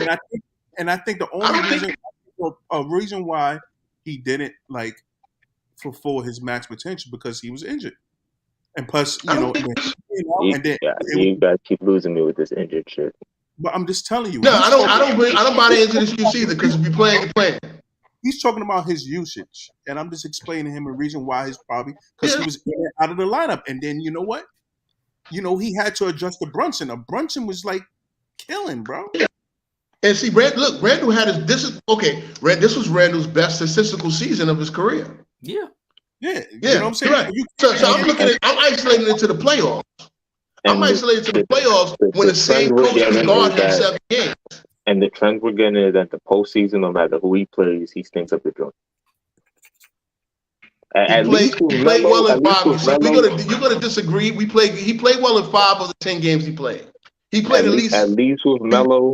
In these series, I'm hearing that he was bad against good defensive teams. And even with Miami, I'll give Randall, it was against a good defensive team. But outside of that, where are these good defensive teams that Randall is? Well, Cleveland was the best defensive team in the league this year. You know that, right? It didn't show. What didn't show? Oh, no, it didn't show because we beat them. Because we were better than them.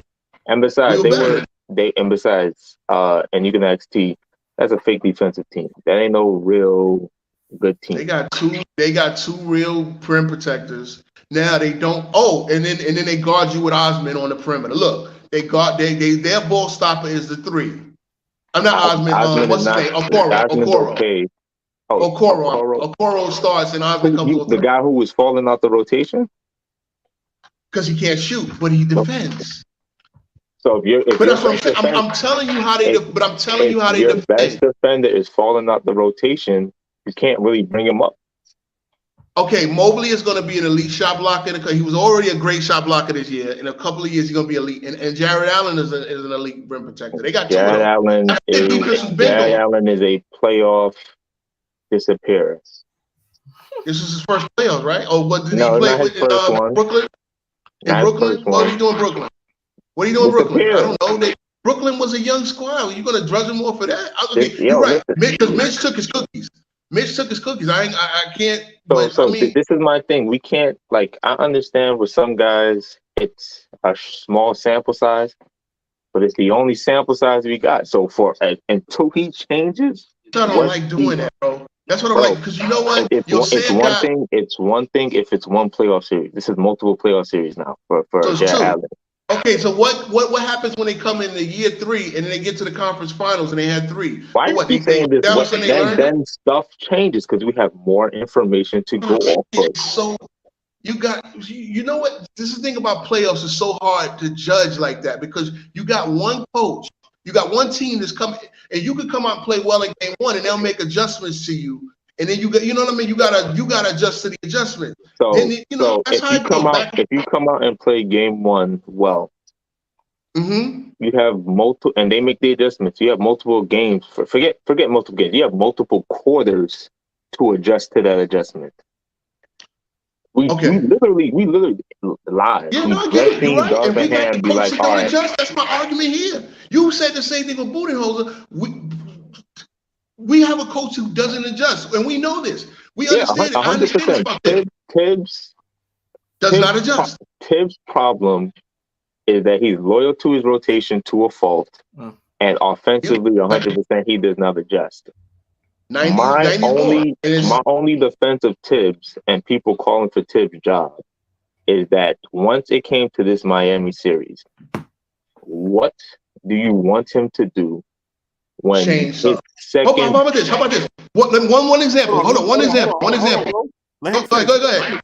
Go ahead. For the Miami series specifically this year, what do you want him to do when his second best player is not being a team player, being moody, taking horrible shots, not playing good defense, which obviously affects the rest of the team? And then I think it was game 5 when the whole team in the second half didn't show any effort. What do you want him to do? Can I answer? Go ahead. Because you answered that question 3 times, and we got on to you asked that question 3 times, and I said get him easier shots, and then we get into the minutia breaking down blah blah blah, and this is what I'm saying. Let me give you one example of how I'm not making adjustments. You remember the game we won, game 5. Mm-hmm. We called the timeout. Didn't y'all lose game 5? No, we won game 5. We extended the series. Mm-hmm. All right. Yeah. Okay, remember how that game came down to we had the 6-point lead, and then RJ got the 5-second call? Mm-hmm. Okay. There was a game against Cleveland early in the season. It was either Cleveland or Chicago. I don't think we played. I think it was Chicago was last year. Here's the thing. We have this inbounding problem that's played out before, where we're getting 5-second calls. And one thing Tibbs does not do, we're in a point where we're trying to protect the lead. Tibbs does not bring in a second point guard. You see what I'm saying? He doesn't bring in a second point guard. Number one, because I know he doesn't want the bad to fit, but you're in they got a foul you situation. Bring in a second point guard. Bring in Derrick Rose to hit free throws, because guess what? Those point guards is quicker getting separation, and whoever gets fouled, you can sub them out. You can sub out the other point guard anyway to get your defensive guy in it. He didn't do that, and we got a 5-second violation and almost lost game 5. This is how little adjustment I've seen that happen 4 times when we had we either threw the ball away at the end of the game trying to protect the lead. He has never one time brought in a second point guard to nurse a lead at the end of the game when it must foul situation by the other team. He never does it. This is what I'm saying. Tibbs does stuff to a fault. So now I know you want to bring it back to Randall. Again, what I saw was Randall get get the ball. It was 6 seconds after something breaks down with Brunson, and now he had 15 and 12. No doubt, I agree. See, so you done made all these things. I agree with you. The body language is the only reason why I want to trade Randall. Randall's an all-NBA third teamer. He was all-NBA second teamer 2 years ago. Even in his down year, he averaged 20, 10, and 5. There's things about Randall that's redeemable. 100%. If you give him easy, and see, that's the problem with Randall. And I said what I saw. When Randall ain't touching the ball enough, that's when he starts sulking. And that's a bad teammate. That's which brings me back to my bigger point. Everything you don't like about Randall, I agree. But it brings me back to my bigger point of, because again, I'm not defending Tibbs as far as he doesn't make adjustments, because I do agree with that, at least on the offensive end. Because he's not an offensive mind, and I do agree I need to bring in an offensive mind to help the coaching. And you know what? In the same scenario with D'Antoni, have that guy kind of breathing down his neck like Woodson did with D'Antoni. So if anything goes wrong within season, if we're like struggling against our expectations, 100%. Guess what, Tibbs? You out of here, and it's the guy. And now I wouldn't even say because the yin and yang of D'Antoni and Woodson works obviously because Woodson was such a good defensive mind and D'Antoni was such a good offensive mind. And he was running the same offense after what D'Antoni got fired. Only thing he ran it to where it made sense. Yeah. So and then he got the defense in play. But this is where I say get Tibbs better personnel because again, you have three. Okay, we need a shooter. We need a knockdown shooter. No, you need a few 3-and-D players. Yeah. A few of them. See, and the knockdown shooter we bring got to be able to defend as well. You're right. Yeah, exactly. You need a few 3-and-D shooters because you can't, because you're putting Tibbs in the position of, I like my defense, but I need to play Fournier to get the shooting, and he's not going to play defense, or he's not going to play it well. One scenario I looked at. All right, you know how we got all the assets, right? Mm-hmm. And Trae Young might have played his last game in Atlanta. You know who I want? Don't do it. I want to put these Villanova guys together. Who's no, not Trae Young. Oh, okay. Not Trae Young. Who? I want to do a 3-teamer. Trae Young to Brooklyn. No. As a Brooklyn fan, I'm stopping you right there. There. Do not bring Trae Young? Do not bring that bum to my team, and you're not getting Mikal Bridges. You're not getting Mikal Bridges. I'm gonna stop you right there. All right. That was a solution. You don't like Trae Young. It was not a solution for me. It was definitely not a solution for me. Listen, I think y'all. You know what? Your owner, because y'all got nice players, but y'all don't have a star. And you're probably gonna want to start a draw. I don't know. That might be his theory. And he won't I know he won't trade nobody directly to the Knicks or trade, But yeah, I wanted Mikal Bridges. I think Mikal Bridges, that type of player, would fit in nicely. And I would send RJ and a bunch of assets to Atlanta in that scenario. But you don't want Young. You don't want to start. No, yeah, I just like him with a passion. No, I get it. I think he's overrated too. I think he's over. No, I know he's great. I know he's great. Hold on. Say that again. You think he's overrated? Oh, but he's great. Stop drinking. Take notes. Take notes, T. Take notes. Go ahead. Overrated, but a great player. But overrated. He's a what? He's a what, T? He's a good shooter. Stop it. He's a good shooter. How you shooting splits below league average and you're a good shooter? He's a good playmaker. He's a good playmaker. He's a great playmaker. Great playmaker. Yeah, I'll give him that. A nothing defender. A nothing defender. Put up buckets. He won 60 on what efficiency? The efficiency is horrible. This is what you got to scream for him all day. Good playmaker. He giving you 11 assists. And that's the only redeeming quality of Trae Young. And he shoots the free throw. Oh, you mean to tell me that you'd rather have Ben Simmons than Trae Young? I'd rather sell my basketball team if I was forced into the decision of having one of the two. Yeah. Ben Simmons, you can't sell Ben Simmons. It also depends on what my team is and what we're trying to do. You couldn't sell Ben Simmons to a CBA team. They wouldn't even send you one of their players. Ben Simmons. You wouldn't give up Ben Simmons for Trae Young. For Trae Young as our Why would team. Atlanta do that, bro? That's not even like Trent. Ben Simmons is done. He's garbage. Listen, as the team is currently constructed, if I'm still assuming that there is anything redeemable from Ben, which we hear every offseason that he's doing this, that, and the third to get ready. Yeah, honestly, no, I couldn't do it. I could not in good conscience.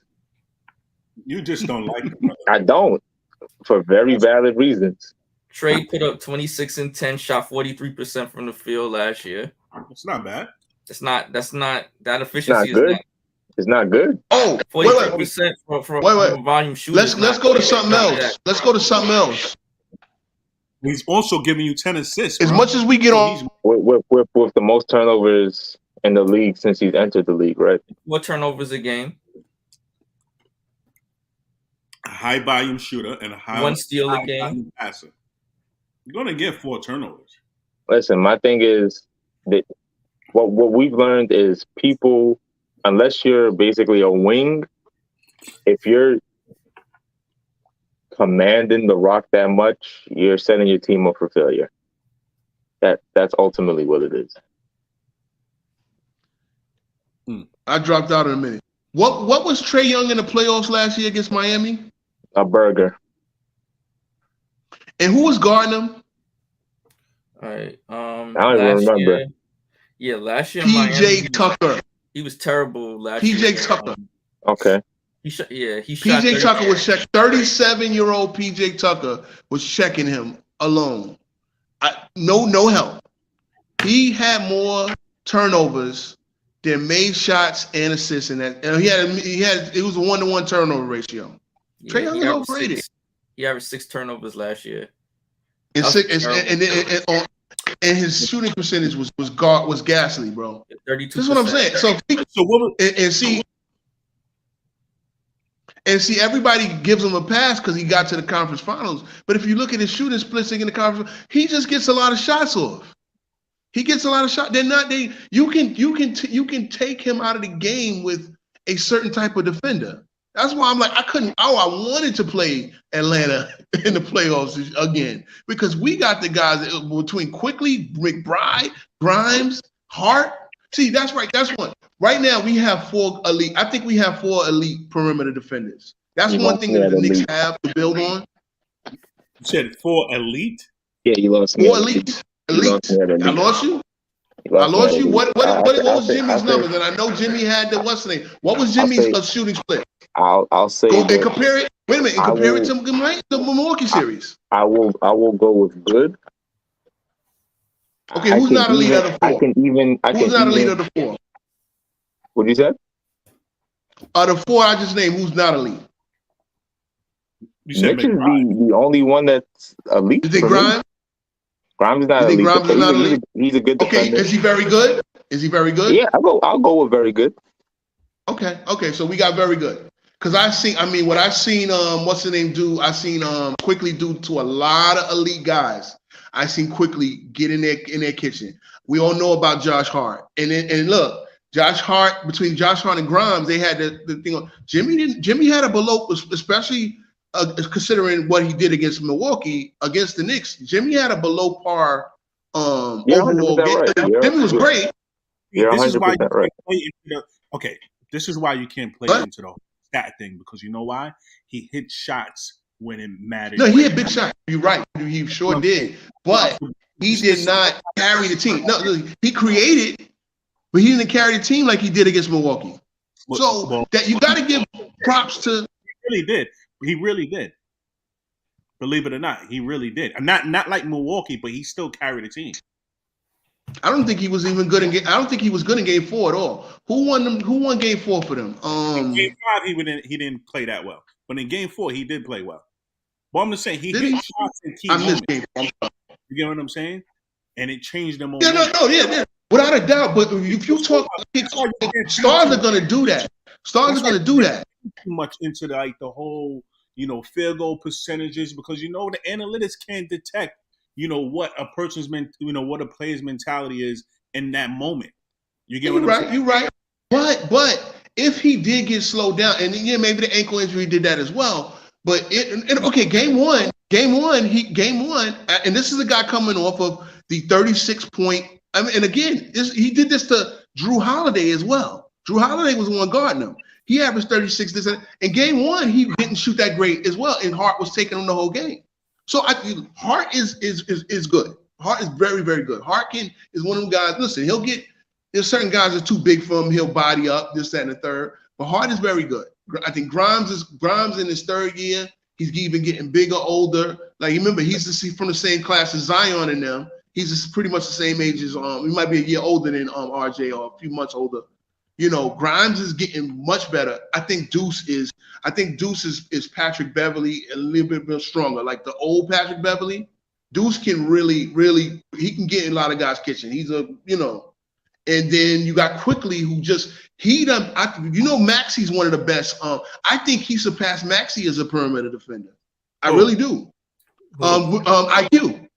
Maxi ain't that great. Maxi ain't that great for me. As far as he's a cool defender. Cool. So we got either way, we got 4 very good, and most teams don't have that, especially like at the true guard position. So if you bring in another wing that can defend, I mean, listen, you can throw a lot of schemes. That's what we were saying. If you can deal with Towns and his deficiency. Because listen, Towns is not like barbecue chicken. Towns can block shots. You understand? I understand he has bad technique and stuff, but Towns can like make up for it with his height. A lot of things. You see what I'm saying? And so Mitchie, is to me, Mitchie's one of the best. Towns reminds me of Brook in Brooklyn. So yeah, he's gonna get. But what is Brook now? Wait, what is Brook now though? Brook is one of the best rim protectors in the league now. Yeah. So that's what I'm saying. Like you can. This thing, we look at guys and we say what they are. I call them soft and he can't. I call them soft. I get on Towns so bad, and now I want him on my team. I don't like die. I don't like die if look at guys and we call them what they show us that they are. Not like we call them. You know what? Let me show you. Let me kind of because my battery's going dead soon. But let me leave on. Guys can they whatever you think guys are. Whatever you think guys are, they can grow, they can improve. And sometimes that's all you ask for. So when he's soft as baby, shit, bro. He is soft as baby shit. There's no doubt about it. But he's talented. Like that's what frustrates you about him, because he's all world talented with no motor. And the thing is, right? Tibbs had him and Wiggins and what's the name? And he had Jimmy. And Jimmy and Tibbs was telling these guys, get tough, grow up. And everybody's like, how dare you go at these guys? These are the #1 picks. Jimmy's overrated. People act like they forgot this. Tibbs just wears people out. Jimmy's overrated. Well, say what you want about Tibbs. He's got coach of the year and he's taking the team out of the first round. Towns has not gotten out of the first round, right? And Wiggins went to Golden State and grew the hell up. Why did he grow the hell up? Because the culture was there for him to grow the hell up, playing with those champions. I mean, and now he got a ring. The word is that Jimmy's problem was never really with Wiggs. It was with Towns specifically. Like Wiggins wasn't the one. Because both of them were lagging. I mean, it probably was more with Towns. You're right. But it was probably more with Towns than it was with Wiggy. You know what I'm saying? I get it, but it was with both of them, because both of them were disappointments. Let's be real. I mean, y'all forget that Wiggins was called the best prospect since LeBron. And when I saw him in Kansas, I'm like, what is so special about him? He just done. I said he was overrated coming out of college. Yeah, you're right. Them years in Minnesota, I said he wasn't that good. But yeah, when he went to Golden State, that's when he, went back to his defensive roots, started playing more defense, started taking better shots. It's also easy to take better shots when you have better players around you. And So let me think. If Tibbs got him now, and that's who Tibbs got him now. That's who RJ Barrett is now. Now RJ's y'all too hard on RJ, bro. Y'all gotta stop grouping these Canadians together. No, I'm just saying that's who they don't RJ all look alike. I'm not saying. I'm just talking about in a way, in terms of team structure. Like RJ not soft. No, he's not soft. But what I'm trying to say is the way that they're projecting RJ to be is the same way that the Minnesota Timberwolves fans was projecting Andrew Wiggins. You know, they're expecting him, being that they traded him for Kevin Love, right? They projected him to be like, okay, that guy. He's supposed to replace, Kevin Love, who was an all-star. So he's supposed to be like the face of the franchise. It's the same thing like with Barrett. Like we want him to be, to be the number one option, but he really isn't.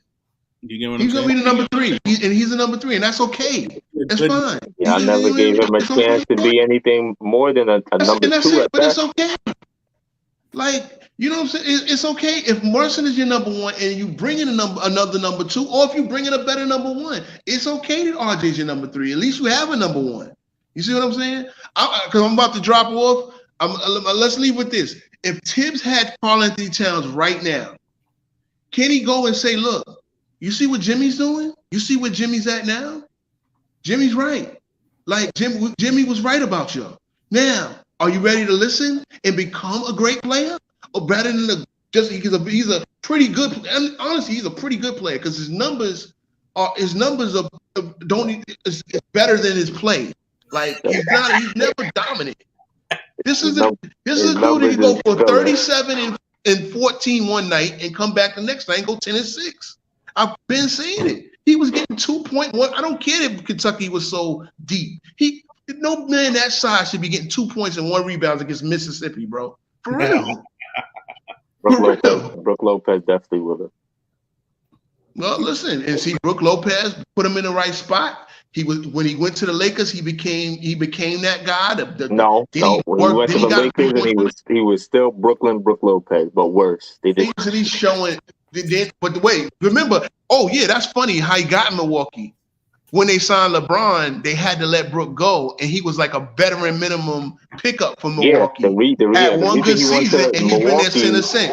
Yeah, the reason he went to Milwaukee because he was on his way out the league on the Roy Hibbert train. But he went to the right spot, had one good season, and been there since. So this is what I'm saying. You put the right guy in the right spot, he could change it. Yeah. And Towns is a lot more talented than Brook Lopez. You're going to see sometimes guys just need to change. See, Minnesota is a shit franchise. Let's be real. They're shit. Yeah, they don't expect anything. It's like the Knicks of the West. Yeah, I agree. Yeah, and with the Knicks, at least we expect shit. You know what I'm saying? Like Minnesota fails to how many super teams Brooklyn try to construct that just there's so many. Only count one of them. Only count one of them. Yeah. Y'all the Clippers of the 80s, of the 90s, and the 80s. 100%. We definitely the Clippers. Y'all definitely the Clippers of the East. Of basketball. Y'all about to get kicked out of Brooklyn. Y'all don't we definitely the Clippers of the East. I ain't gonna hold you. I know I'm dropping in a minute. Shout out to the worst trade of all time, 2013. There's 3 first-round picks for KG, Paul Pierce, and Terry. But you know the crazy part is y'all made up for it with Sean Marks doing them little deals, taking them bad contracts, getting first-round picks. Next time you on, we'll go over the many bad trades the Knicks made, like the first-round pick for Banyani. I could write a book on them. But see, finally we in the rightful spot. All right, y'all. Y'all have a good night, man. You too, bro. All right. Good looking. Later.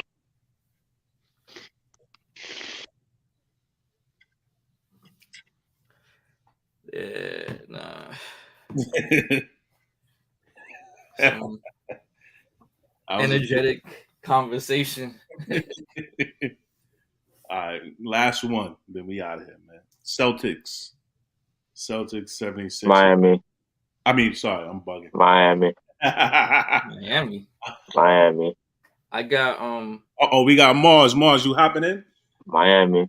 Mars, what happening? Mars, you hopping in or Miami. What? I got the link, Mars. Miami. Because he wanna. Nah, we could go. Go ahead, Mars. Click in. Even I don't think Mars is a real person. Yeah, I was just about to say Mars ain't no real person, yo. Mars is a troll account on the low. I think it's a catfish. Click the link, Mars. Let's see your real. Let's see how real you are. Mars is a catfish, bro. That's a Chin and Alf joint account, yo. Boston ain't winning in 05. Oh, he said he's AI. He said Boston in 5. Boston ain't winning in 05. Yeah, I got them in 6. Boston in 6, right? Yeah, Miami. I think they're gonna run out of gas. Yeah, Miami. If Hero comes back, nah, Hero ain't coming back. He's supposed to be coming back soon. Click the link, Mars. Stop fucking around, bro. Well, he ain't coming back. Now, even if he do come back, I mean, what? Boston's just too deep. Boston they got too many weapons. And Boston is a squad. And they got a superstar. And Jaylen Brown, yes. And Jaylen Brown, yeah, I agree. They got a superstar. And Jaylen Brown, 100%. Hold on. So Jaylen Brown's more of a superstar than 100%. 100%. 100%. I don't understand. I never understood that narrative. He's the better defender, the more consistent offensive player. I don't understand what you don't understand. Are you just mad because Brooklyn traded Tatum pick to Boston? Brooklyn, I think Jaylen Brown was also a Brooklyn pick. Oh dang! So that means nothing to me. The only Brooklyn pick I care about losing is the Dame pick. That's the only one that hurts me. Okay. Nah, I don't get that narrative that Jaylen Brown is better than Tatum. I wouldn't even say that. I don't even want to say that he's better, but you can't tell me. Yes, I can. I did. Yeah, that's okay. That's your opinion, but it's not a fact. But what do we always say? What do we always say, T? Listen, bro. Her take is where my hot takes just become takes. And they become false. No, they become. What happened with the Dame take? Remember the Dame take? Niggas laughed at me. What happened? What Dame take? That Dame was one of the best guards in the league, and people were telling me Kyrie was better, and this person's better, and that person better. Okay, that was years ago. You were right back then. We gave it to you. Always right. Yeah, I told you Embiid would fold, and he would. I told you Embiid would fold, and he would sell. Okay, what makes you think Jason Tatum is not a superstar? You saw what he did the other night? He's too inconsistent. Not only did you see that, you saw what did he do the 2 games before that? The 2-3 games before that. And he dominated in the fourth quarter. Then when he started. So again, you get credit definitely for having a good fourth quarter, but that does not erase you starting 2 for 15. And he didn't even have a good fourth quarter. He had a good final 3 minutes. Even more impressive. My man is averaging 28 a game this playoff on 45% shooting, 36 from 3. That seems pretty consistent to me. That's not consistent because we literally just spoke about him going 2 for 15 one game. You have it, and then having a big 51-point game the next game. That it happens. So it happens a lot with Tatum. It happens a lot. Goes up. Not a lot, bro. Come on. It happens a lot. It happens a lot. It doesn't happen a lot. It happens a lot. A lot of times we're like, yo, Tatum isn't shooting well. Yo, if it happens anything more than 20% of the time, you're getting into a lot territory. Let me see. Mars, check your messenger, Mars. Yeah, Chin and Alf. Check your messenger on the Mars account. Yeah, I don't even feel like going through a game by game. We can save that for a whole different show because it is late. Yeah. Yeah, man. But Celtics in 6. Yeah, it's gonna be Denver and Boston in the finals. Miami, Denver. No. Miami, Denver. Come on, bro. Miami, Denver. Yeah, this is. Don't worry. I'm gonna record this take. And Miami. Hey, listen. I told when you was asking me if the Sixers was gonna win, what I told you. Hell no.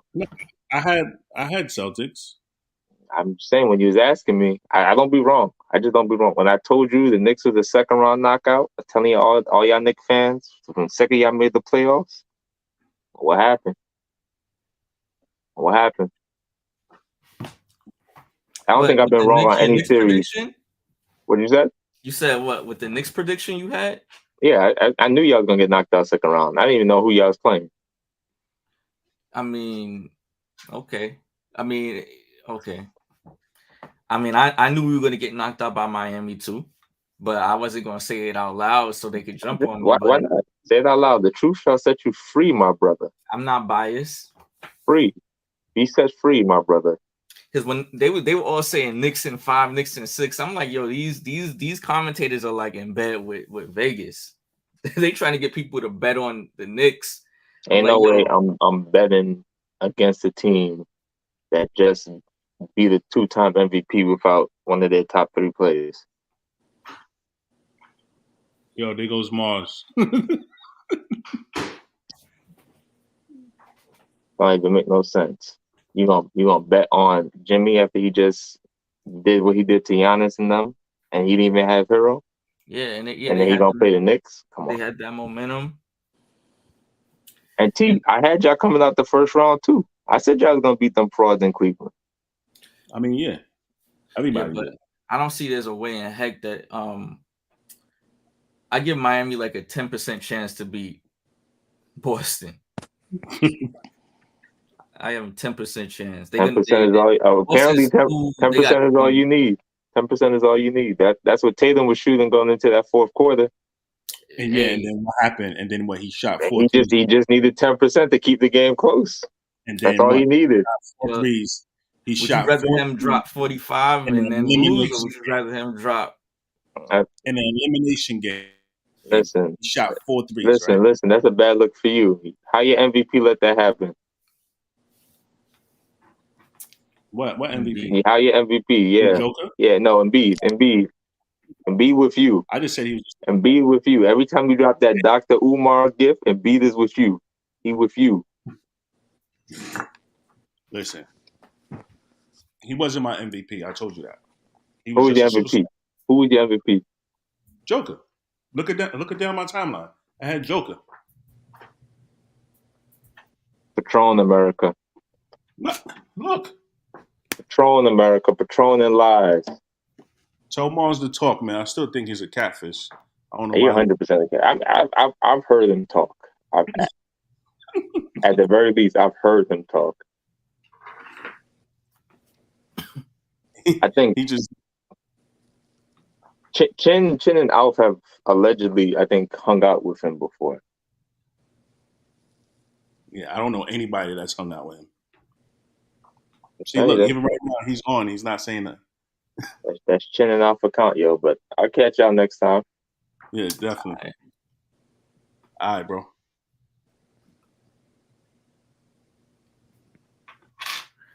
Good, Josh? Yeah, man. I'm straight. Huh? Yeah, we're about to log off, man. Good looking though. Nah, no doubt. Yeah. Again, I wanted to that Morant. I had a lot to say about that Ja Morant, because dudes like that. Nah, like it takes me back to because the first crash dummy that I really remember, like public, is Tupac. Mm-hmm.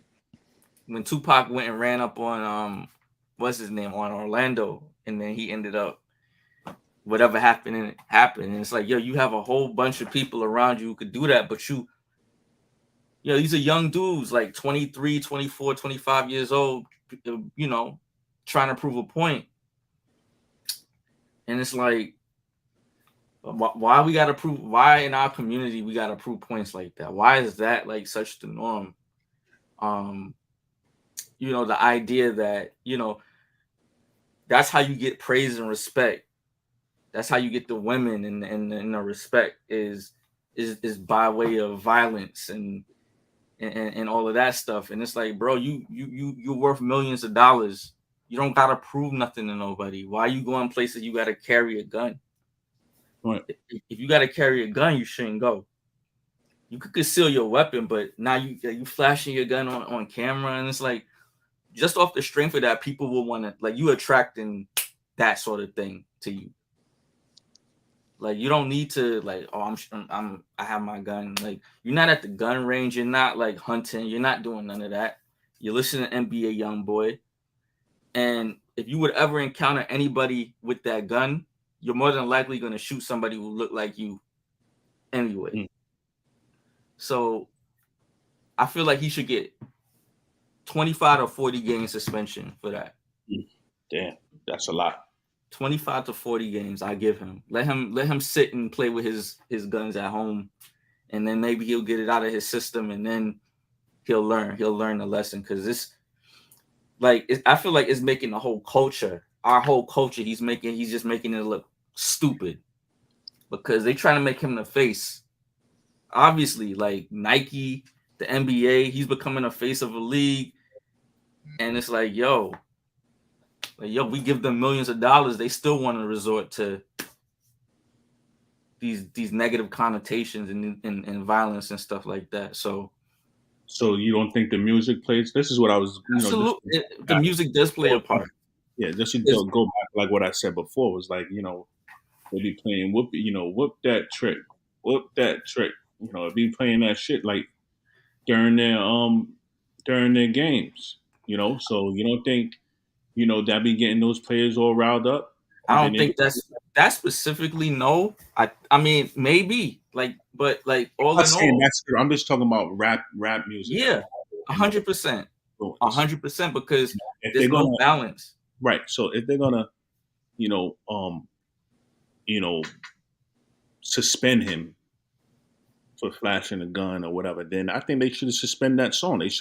That song shouldn't be their rally cry. If you really listen to the lyrics of the song, what are they talking about? They're talking about are you talking about a pimp beating up a woman, and then you're talking about a guy murdering somebody, shooting somebody. So if that's the case, I mean, I'm all, if they want to suspend it, that's on them. Like, but they should suspend that song as well. They should ban that song as well. That's just my opinion on it. I don't think they look at it. That's a whole other story too, because it's NBA's, even when I said something about with them promoting the John Wick movie, and even they promoting Equalizer 3, and just like, okay, you already know this. It's all about marketing dollars when it comes to that. So, I mean, that's a whole nother issue right there. But music is heavily influenced by these. Well, yeah, art, life imitates art, and art imitates life. It's the same way. So, like, all of these, like, this generation, like 2000 and up, they don't have the balance as the prior generation, because again, we had De La Souls and Tribe Called Quest, and even the gangster rap music, like the Mobb Deeps and then the Biggies and the Nas's, the Pacs, they weren't glorifying violence. They were telling stories. These dudes is on drills nowadays. They glorifying that stuff. Right. Like, that it's cool. It's cool to be depressed. It's cool to go and smoke on your op. Like, that stuff is demonic to me. Like, I'm smoking on an op pack and dissing your dead homie and stuff like that. That culture has been normalized. It's infiltrated rap, and then it trickles down to everything. And then you got civilians talking about smoking on op packs, so I'm not from 63rd and all of this stuff, because it trickles down. And then Ja Morant's born in 2001, 2002. He comes right into it, and he sees that these dudes, bro, there's stuff on YouTube where there's like just killers that they just known for killing. They got documentaries just for killing. Chicago. Like 051 Melly and all of these dudes, Chicago dudes, they got documentaries just off of them committing murders. Mm-hmm. But the dude who goes to school or the straight and narrow, he's a square.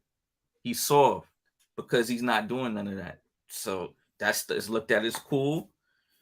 And a lot of people have adopted that into their culture. A lot of us have adopted this into our culture because it's all that's shown us. And then the women alike. I don't want to get too off topic, but the women, where you think these 50-50 conversations is coming from? All these 50-50 conversations, or if this dude can't buy me the red bottoms or the Birkin, it's coming from the music. Right. You know, my dad was able to support my mom, but your dad paid $50,000 for the house. Houses is $500,000 now. They not, you know, there's a whole culture that's following in the footsteps of these celebrities who don't even live the life that they're promoting. Right.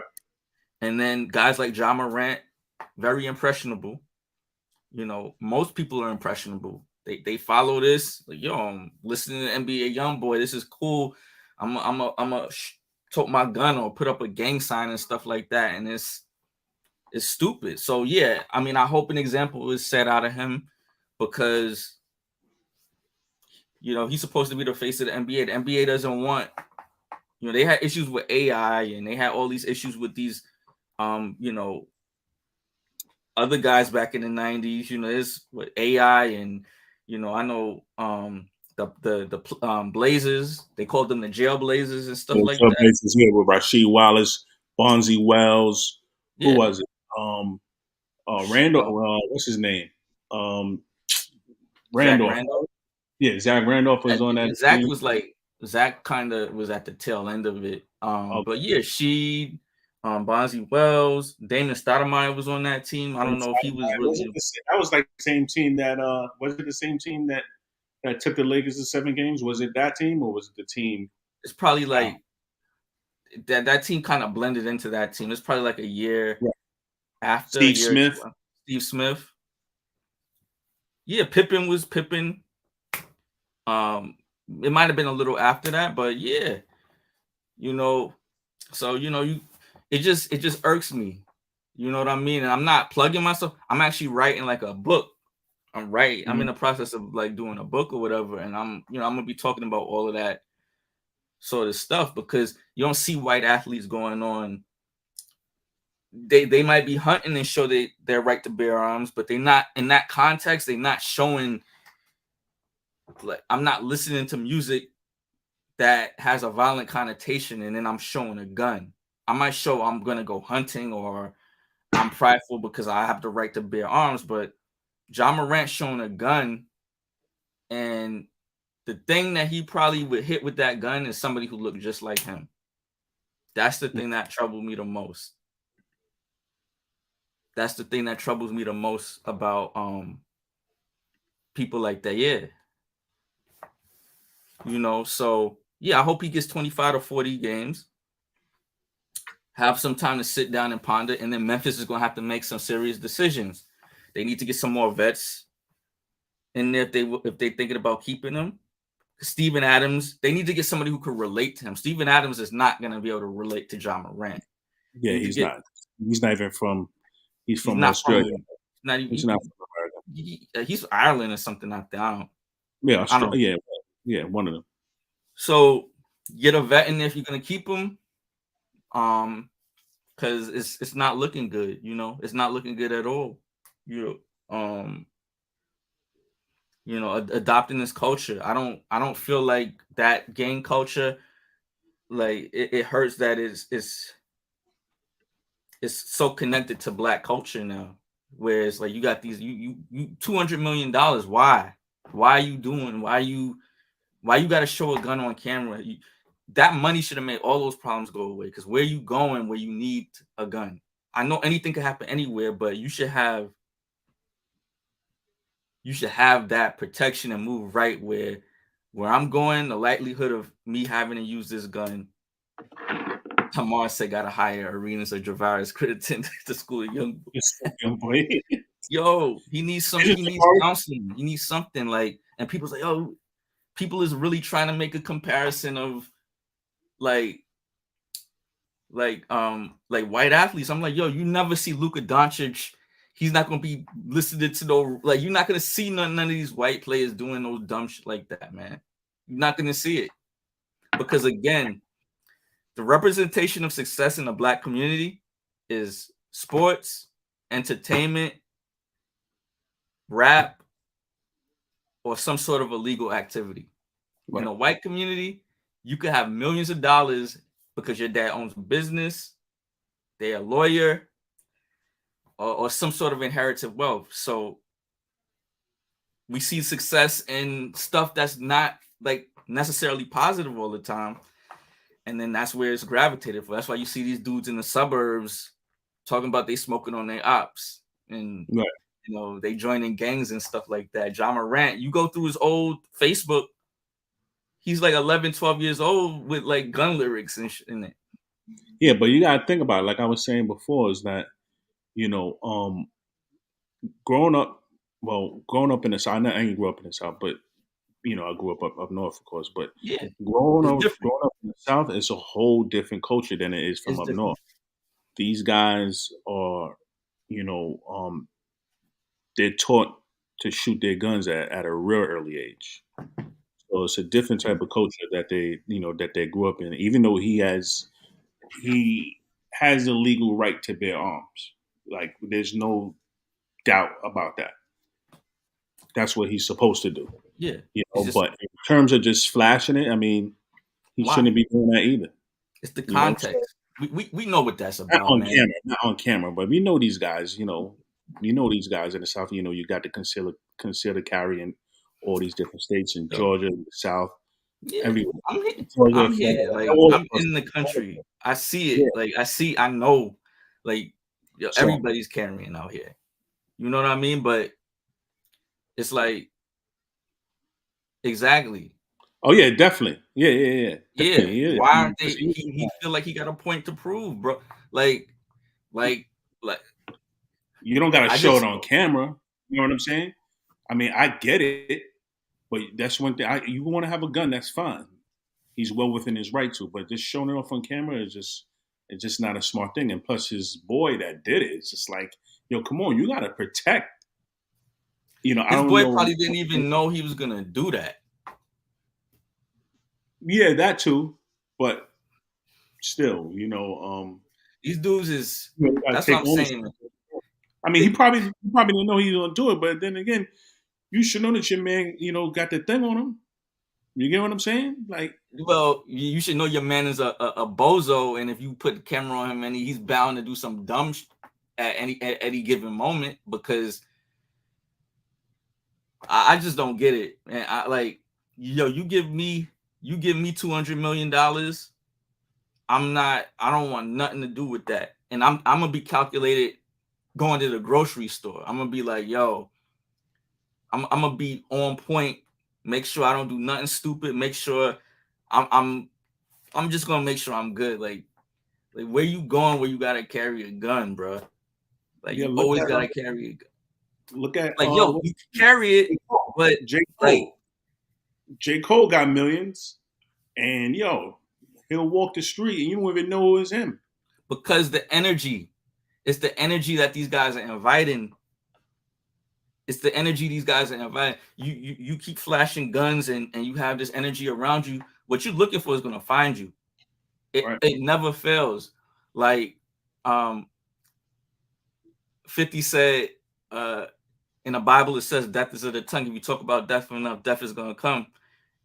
That's you're gonna invite it, bro. Like, you're gonna invite that. You keep showing guns and doing all that, you're gonna invite what you're looking for. Is gonna happen.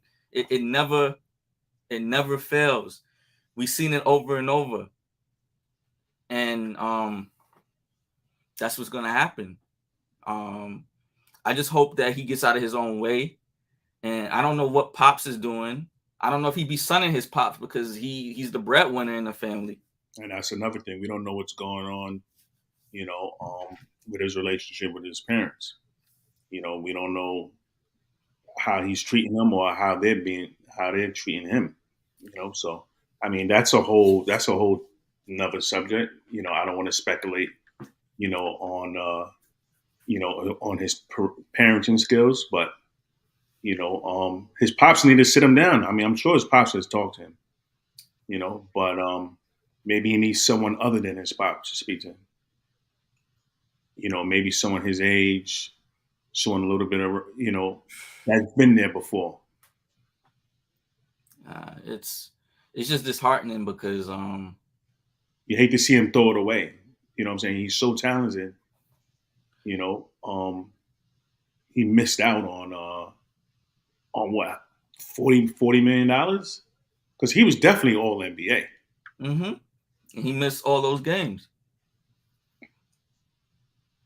Mars said D Rose from Chicago, gang bang a bit, went to school in Memphis, then went pro back in Chicago. Never had any trouble. Suspended job for half a season. Man, went to rehab for 2 days and claimed to be rehabilitated. Mm-hmm. Yeah, I mean, yeah, that'll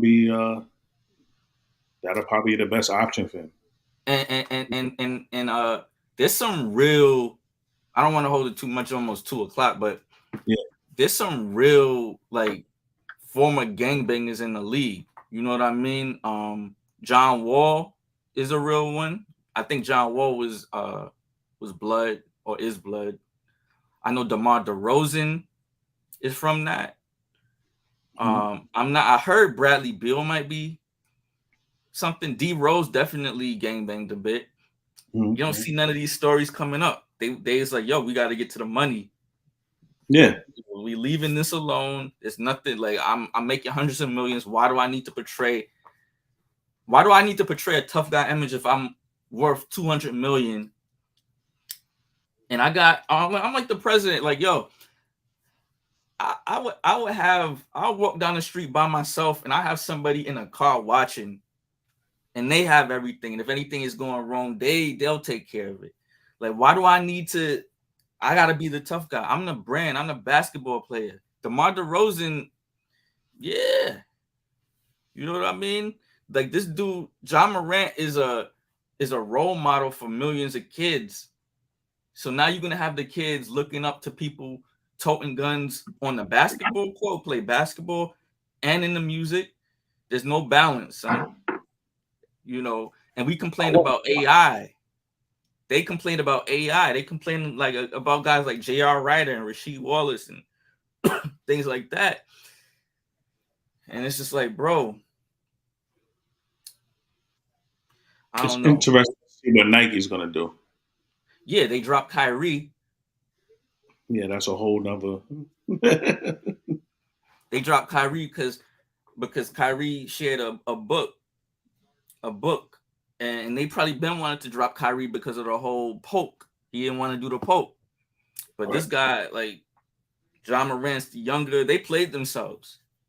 He did. The amount of stuff that he did compared to what Kyrie did. I mean, the amount of stuff that Ja has been involved in comparison to Kyrie in the last 6 months.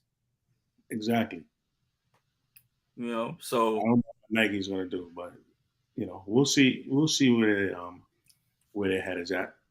They're going to protect their bottom line, but we just like these kids. Like they got to be a balance. They got to be better. He said they dropped Kyrie for trying to be Dr. Umar, but keeping Ja for trying to be Tariq St. Patrick. Even that's what it is. Like, it's crazy to me. I don't understand these dudes, man. Like even me growing up, I'm like, y'all dudes is coming from Brooklyn. You coming to Long Island, and then you trying to join gangs, and your parents is you living in like you're not in a war zone. Yeah, you're doing it because you're a follower, and that's what you see on TV. You see that's what you feel is like being respected, and it's unfortunate that we don't have like an access and accept and excess is like other races. We don't have that example of success outside of entertainment, sports, rap, illegal activities, because that's what this stems from, in my opinion. Right. You know, you want the girls, you want the respect. You know, you don't want to be looked at as the square because he's a ball playing dude. Like, go play ball. He's a square. Like, bro, nothing good comes out of that gangbanging activity. Nothing good. Like these documentaries that they doing about people, like they feel like that's a reward. Right. Well, go look at some of them Chicago documentaries. They glorifying killers who done nothing but kill. Nothing but kill. You know, I went into a rabbit hole looking at them Chicago docs. So I know all of these Chicago dudes. I name drop a bunch of Chicago dudes that they do nothing but kill. And this whole documentaries on YouTube with hundreds of thousands, millions of views, glorifying somebody who's a serial killer. But if you go the straight and narrow and you do it the right way, you a square. You get more praise for doing something negative. Look at who they promoting, man. Like in the music, just look at who they're promoting. Look at all the music being promoted. It's crazy because NBA YoungBoy, he don't get enough radio spins like that. You don't even need radio spins. That's the crazy thing is that you don't hear NBA YoungBoy on the radio like that. Yeah, it don't even need radio spins now. It's just like, yo, you go straight to the source. You go straight to YouTube and spin it. And so he sought that out. He's not getting those spins. He sought that out. I'm gonna listen to NBA YoungBoy and his whole parade in my city. Huh? Even the parade in my city. I remember Skip brought it up, and Skip was talking about how the lyrics in there, are not too good. I never really listened to the lyrics, but he talked about it a while back, and everybody just thought that, he was taking it overboard. It's like, people going off of the lyrics because it's a parade in my city. It's a parade in my city. They just bring after win. But if you really listen to the lyrics, I think he's talking about violence, but I never really listened to the song anyway, but from what other people were saying. But I don't know, man. NBA gotta, they're gonna try to hit that reset button. Hopefully dudes don't have to freaking wear three-piece suits to the game. They need to make Kyrie the face again. Give Kyrie back his Nike deal. Nah, he ain't taking that Nike. He ain't no sucker. Nah, he ain't. Nah, Kyrie ain't doing that. He gonna sign somewhere else. Yeah, I respect he stands on his 10. But I just hope dude could get a mentor. Like I hope he could get like somebody who looks like him, who could like a big homie who could just like like a Steven Jackson. Maybe a Steven Jackson, but I don't trust Steven Jackson like that. Steven Jackson. I heard him on his live today. Yeah, he took up for him. He said he took up for him before, but he's like, this time he can't. Yeah, he's a repeat offender. Steven Jackson, he's the real nah.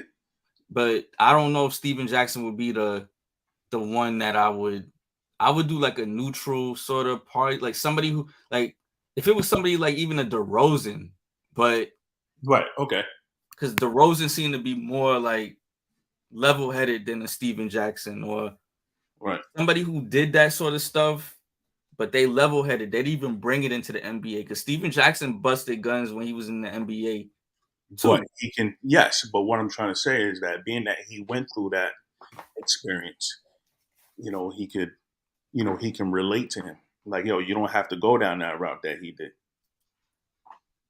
Yeah, I mean, he needs somebody. Memphis gotta, they came in with a whole bunch of young guns, no pun intended. They need to get some vets in there that look like they're young guns who could lead them in the right direction, because this has the like I could see the story panning out already. they're gonna be a what is it called? The ESPN 30 for 30. They're gonna be a 30 for 30 on the Memphis Grizzlies and how everything just went down the drain. You know what I mean? Like that's what's gonna happen. Like your star wants to be like Rambo, and then you got Dylan Brooks. They scapegoated Dylan Brooks, and then you got big time. You know, Yeah, they definitely scapegoated him, and now, I mean, hopefully he can get a contract after this. he'll get a He's not contract. involved in. Yeah, you He'll saw get- how they threw him under the bus. Yeah, they threw him under the bus. I'm like, bro, dude is like 27, 26, 27. He's good. Zach Randolph. Yeah, Zach Randolph would be a good one. I can tell you that where he's from, he bullied the bullies. Yeah, Zach Randolph would definitely be a good. When he said that to DeMarcus Cousins, he said, "Where I'm from, the bullies bully the bullies." Yeah, because it's like, bro, you from Sumter. I don't care what people say, Sumter, this stuff that happened. You from Sumter, South Carolina. Like, just cut it out, man. Cut it out. Yeah, but that Exactly, the Memphis. Yeah, it doesn't matter. At the end of the day, whether he's from Sumter, South Carolina, or Myrtle Beach or whatever, it's his choice. It doesn't matter because no matter where you could live in the sticks and not be exposed to the lives that the stuff that be going on in the inner city. But remember, these guys have 30 guns in their shed, so it doesn't matter. Yeah, you're still living in the South, so there's still. It's a point, but I don't know who they banging on. They shooting at deers and possums and stuff, I guess. Yeah, man. I mean, freaking what? Like the wildlife that run through your yard, you testing it out because.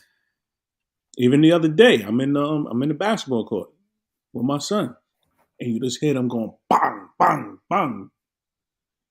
You just hear you hear it in the background. Oh, just gunshots. They're just gunshots. It's just something we got to get better at. And as I'm just saying where I was at. I was in the suburbs. You was in the suburbs. It's like a case where we can't only care when a cop is doing something to us. Mm-hmm. You know what I mean? That sensation. And me, I used to get mad at people for saying that, but now as I look from a more objective lens, I'm like, bro, why y'all saying Black Lives Matter and doing all this stuff, but you want to perpetuate violence against your own people, and you get mad that the cops do it because the cop is going to get off, and it's okay when we do it because we're going to go to jail. I'm like, bro, like let's just not do it at all, especially if you're rich. If you're rich, why are we getting into that stuff? There's no lack of resources. There's no lack of anything. Mm-hmm. So then what is the cause of violence? Is it innately in you? Like, why? I don't know. I don't know. Like, it's frustrating when all of America's going to see he's like a face of the NBA, black face of the NBA, and it's just like that's how they are. They just violent. Right. Like, no, this nigga's just a bozo. Well, technically, he's not the face of the NBA. A face. Yeah. But thank God he plays in Memphis. Oh man, right? Could you imagine if this happened? Remember years ago when Felton got caught with the hammers? Yeah, Felton got caught with the hammers too. But he wasn't flashing it. Well, he got in trouble because I think he threatened his wife. Yeah, really. Like that, or he threatened his girl or something, whoever it was. But they were legal, but they were illegal in New York. Yeah, these dudes just need like. He just had it in his crib. It wasn't like he was this flashing. Yeah, he wasn't. Bro, I can't even like. There's no more I could even say because when I seen it again, I'm like, nah. It's too much. Too much. Like, you just inviting that energy. Energy is real, man. Believe me.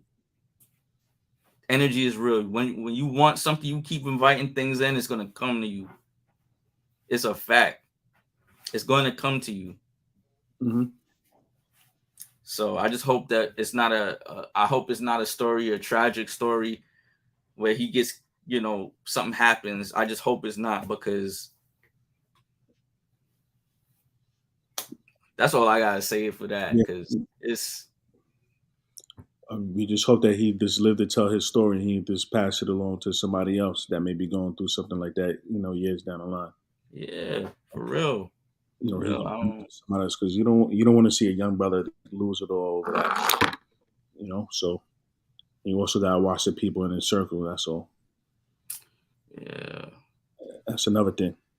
He said, Mars said, hope Julius Randle's energy is a trade request. I do too. I do too. Nah, I he hope ain't. I hope Julius Randle energy is a trade request, because I don't want to see that dude back.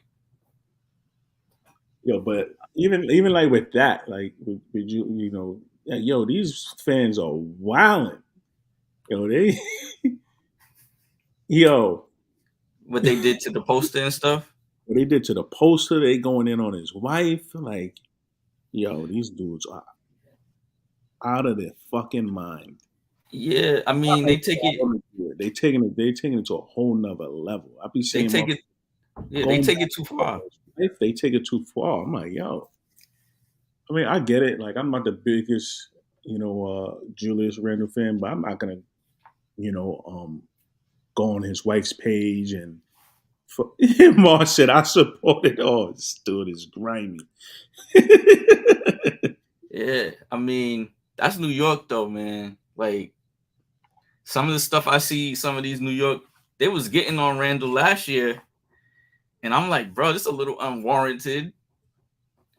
Like, and then he had a good year this year. Everybody's happy, and then he's not doing good in the playoffs, and then now, Knicks New fans just York need to is, be patient, bro. Gotta huh? be patient. What would you rather have, him or KP?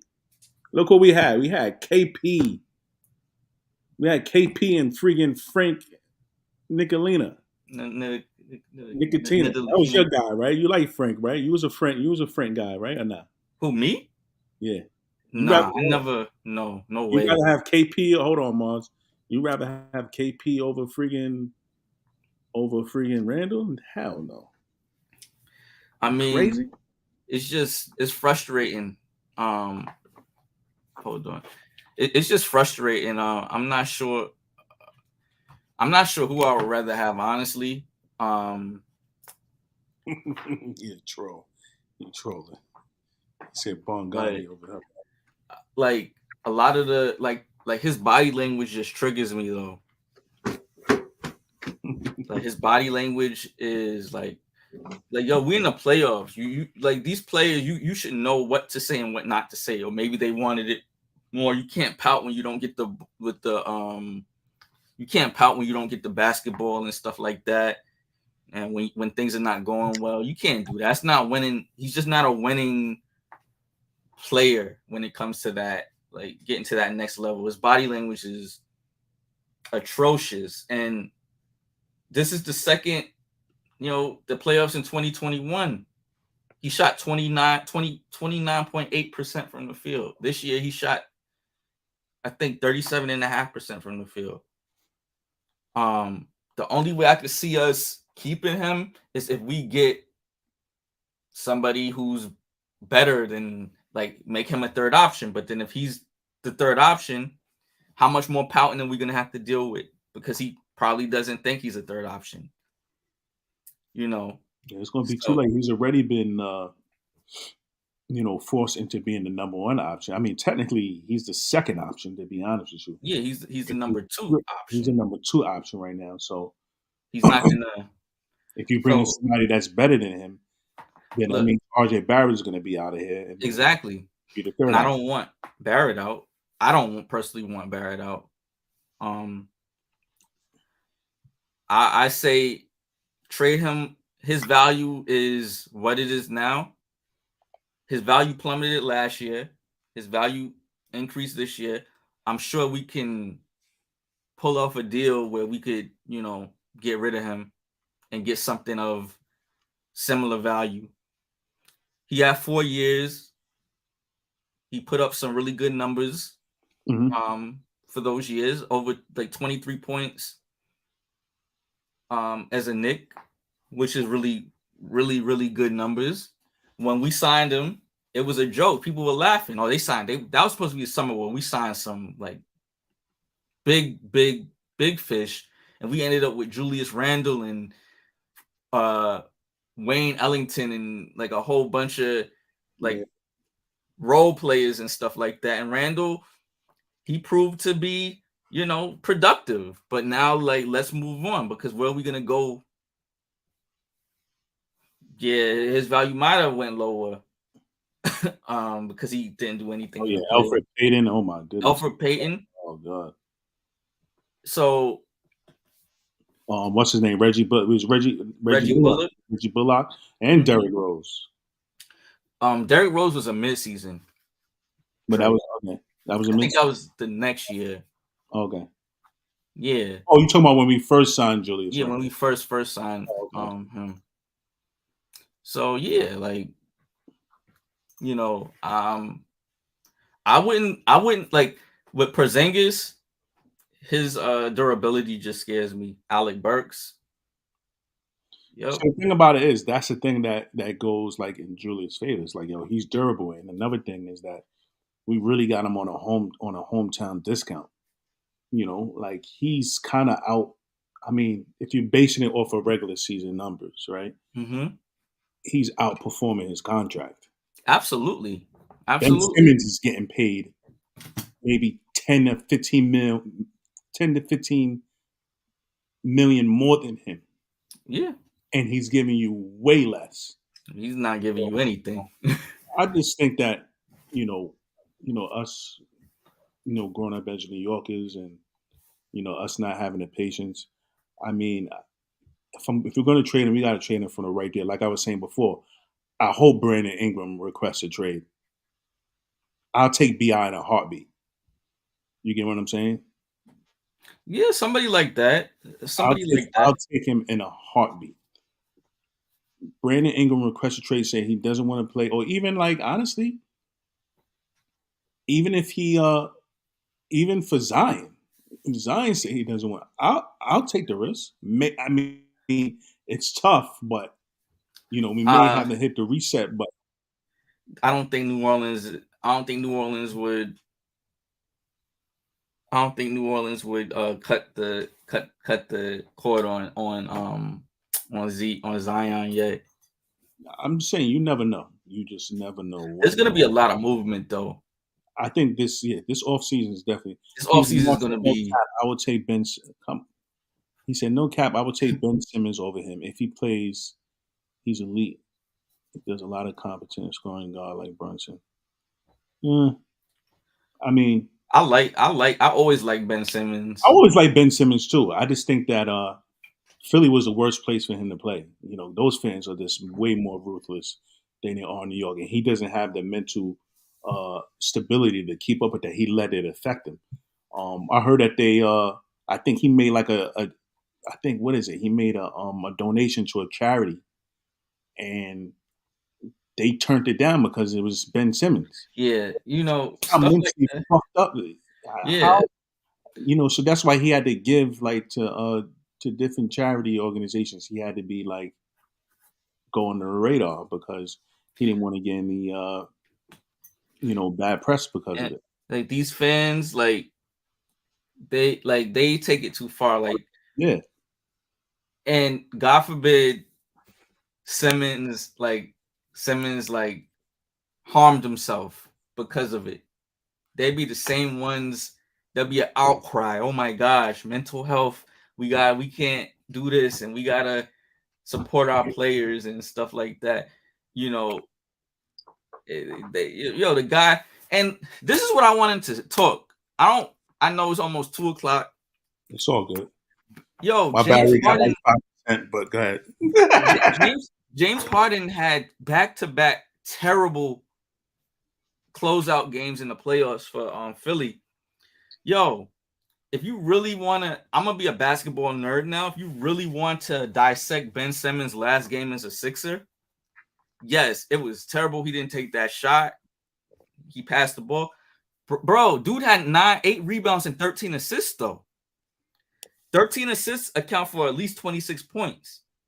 At least 26 points. If you don't, like, I don't know how many threes were hit within those 13 assists, but he had 5 points, 13 assists, 8 rebounds. James Harden had 9 points and 7 assists. Like, we can't harp on Simmons not wanting to shoot.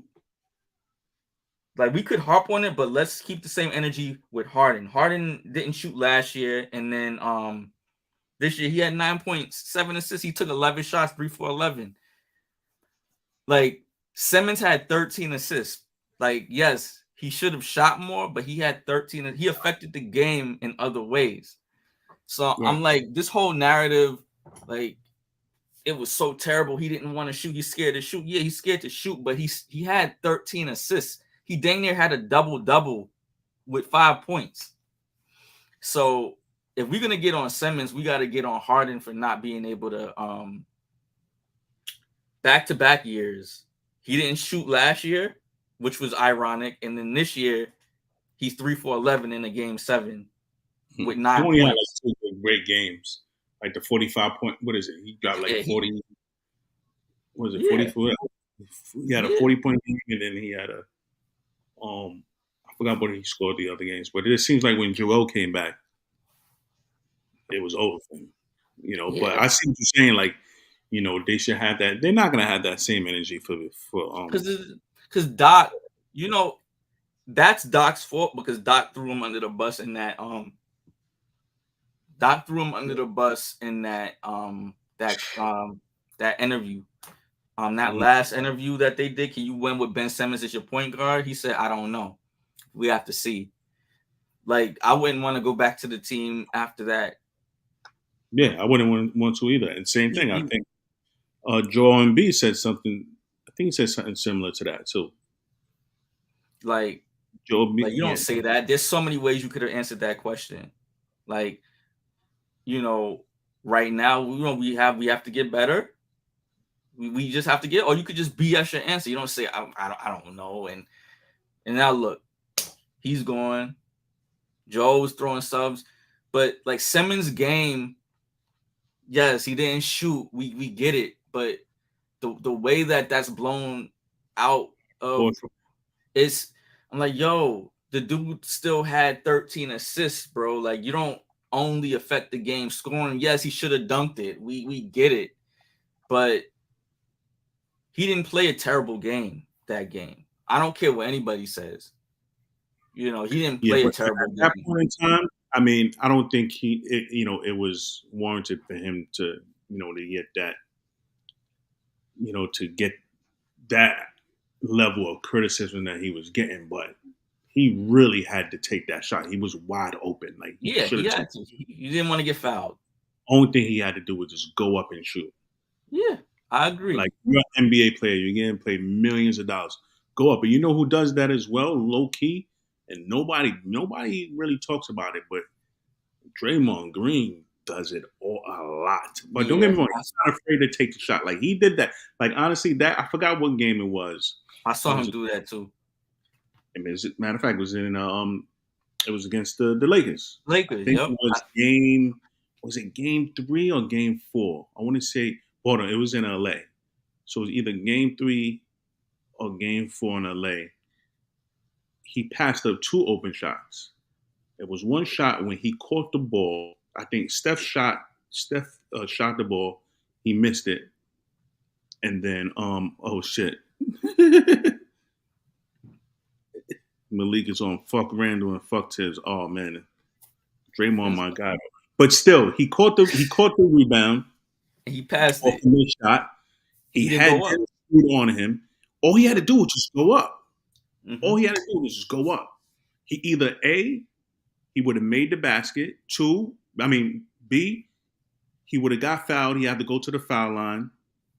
You know, make 2 make 2 free throws, or 3, or C, he'll he would have caught the and one. I saw that too. But you know the media, they gotta stir up a narrative. He can't shoot up. He can't shoot. He's scared to shoot. You know, like it's a whole narrative with Ben, and I'm like my guy contributed to. I ain't gonna say my guy because he's in Brooklyn now, but he contributed to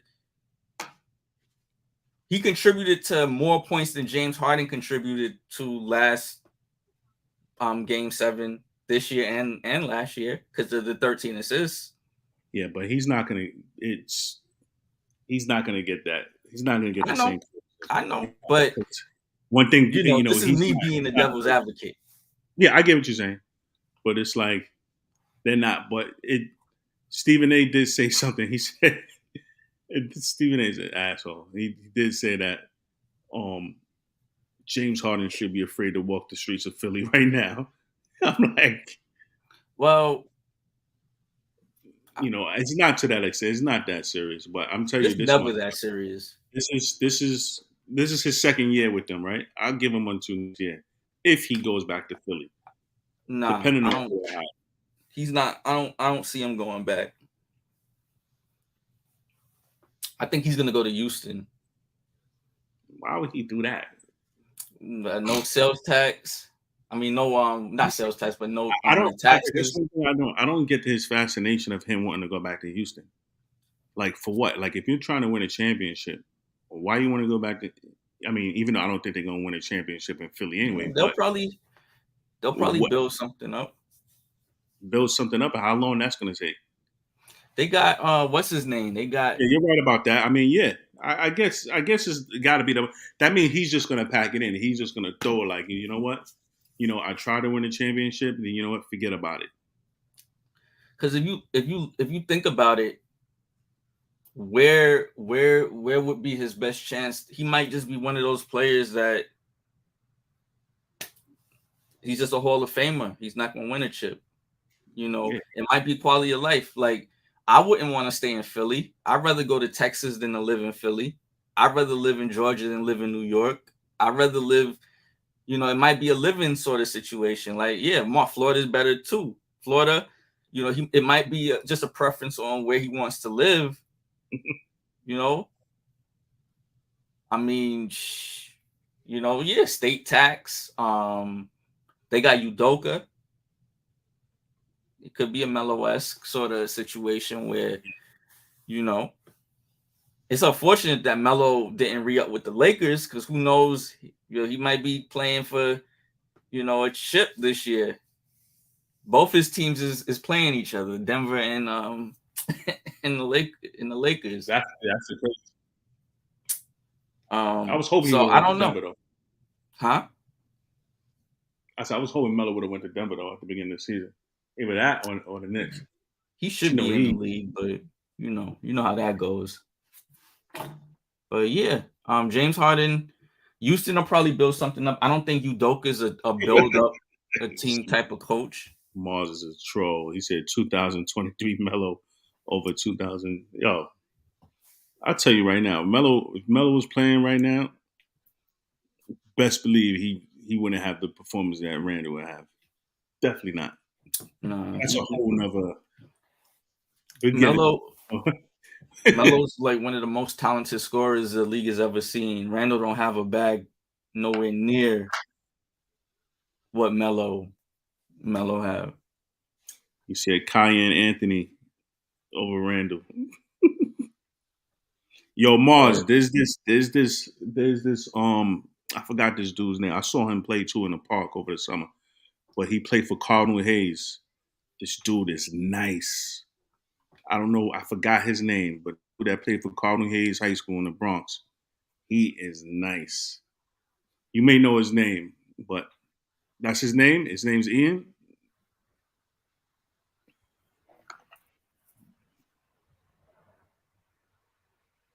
He said he's going to UNC.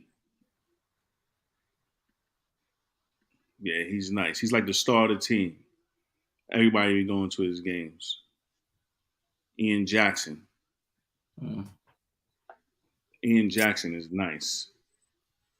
I saw him play at Kemba Walker's tournament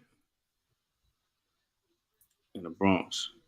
Soundview. He was just kidding. A matter of fact, I think he got MVP. If it's the same kid. Yeah. Yeah. But Boogie Flans from Harlem, also top 5, class of 24. I heard, what's the team out in Long Island? There's a team out in Long Island. It's supposed to be like a powerhouse, and I think Cayenne's going there, and I think who else? I think Bronny's going. Not Bronny. Bryce is going there as well. It's a team out in Long Island. They're supposed to be like a basketball super powerhouse. Yeah, what he said. Lutheran. I forgot what it is, but might need to watch out for that.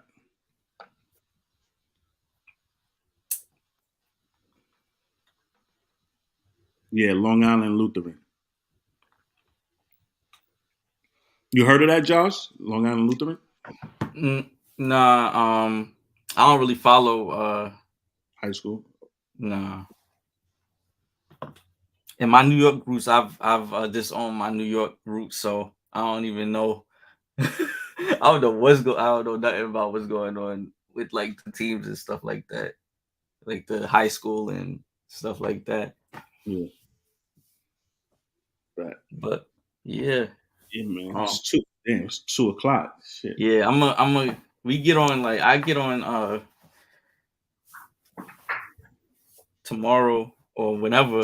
Whenever somebody else get fired again or something like that. Somebody or whoever get hired. But Celtics, the Celtics come on tomorrow night, so maybe come on before. Yeah. Come on before the game and shit. Yeah, Celtics gonna knock out. Bryce is going there. Who he's gonna live with? He'll live with Cayenne. You act like Bryce can't get a freaking apartment anywhere in Long Island, and where his pops can't hire a fucking full-time sitter and shit. He said before y'all go, what's your Lakers Nuggets prediction? I got Nuggets in 6. Yeah, same here. Nuggets in 6, maybe 7, but after tonight, 132 to 126. I mean, they kind of honestly, the Nuggets kind of got lucky, if you ask me. That home court, that thin air in Denver, and Denver's a younger team also, so there's a lot of factors. I mean, I've been betting against the Lakers the whole time, but I honestly want the Lakers to get to the finals, to tell you the truth. But I don't see them beating Denver. Yeah, I don't see it. I mean, it's going to be tough, man. It's going to be a tough out. But the thing about it is that they both play like an 8-man rotation, so it's like somebody's going to get tired. Especially Denver plays an 8-man. Darvin Ham may extend their rotation a little bit, but I don't know, man. Say Kobe had no problem with that altitude. LeBron better win this series. So who you got? So you got Lakers, Mars?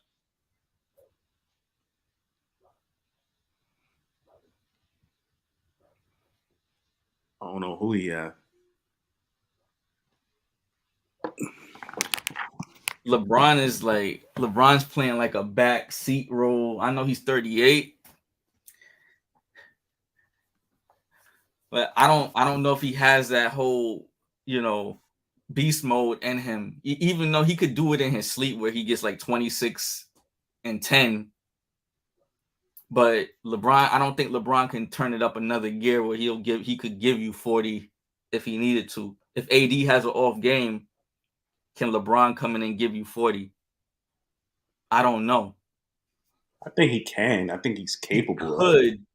He could do it. But I'm not. Who's going to guard him? Nobody could guard him on the Nuggets like that. I don't think nobody could guard him. Period. But he's been Gonna playing go like into that. very Gonna go into that attack mode. Like that's just saying, like, all right, it's time for me to take over. Let me just go freaking, LeBron James, Miami Heat, Game 6, versus the Celtics. Is he gonna go into that? Is he gonna go into that mode? I don't know. He may have one or two of those games in him, but I don't know how effective it will be. But AD put up numbers, bro. It's not like AD put up numbers this game. He put up, I He think, did. like 36 points. He Yeah, scored more points. and then his next game is he going to score 12 and have 5 rebounds. AD don't ever put up like back-to-back dominant games. So Denver got like Jokic is going to give you 25, 15 and 9 in his sleep. Right. And then you got Jamal Murray, and then you got the other. Yeah, exactly. Healthy Murray with Joker negates LeBron without AD beasting. I don't think AD is gonna beast the whole series. That's gonna be the deciding factor. AD is not gonna beast the whole series. So that's why I give them 2 games. Yeah, Michael Porter Jr. too. Michael Jordan. Michael Porter. He'll give you some quality, and then you got KCP. KCP. Every time when they got caught, when they kept doubling up on Joker, he made them pay. Yeah, he made them pay, and they kicked it out to KCP. He hit the 3. And that was a low key great move. Yeah, and KCP could get his own shot. Low key, he can. Mm-hmm. He can get his own shot. So, because I was like, why y'all traded Barton? I like Will Barton, but then I'm like, yo, KCP, that was a good move.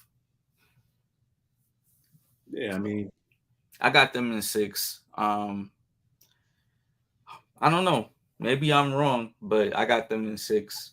It's gonna be interesting, like seeing the Lakers or the Denver come out of the West. I wouldn't have picked either of those teams at the beginning of the season. I think I would have picked. I definitely had Nuggets in there for sure, as like one of my favorites to come out. But I think after Phoenix made that trade, it made, even though I didn't think that Phoenix were, I wouldn't be surprised if they didn't make it, but I still couldn't have counted them out because KD is like you could just plug him in any offense because you had Chris Paul there. I mean, if he's healthy, they could have done some damage, but they didn't. So let's see what happens next year. He said, wait, Nuggets just dealt with Booker and KD. They'll be all right. I'm talking about early in the season before. Well, I get what you're saying.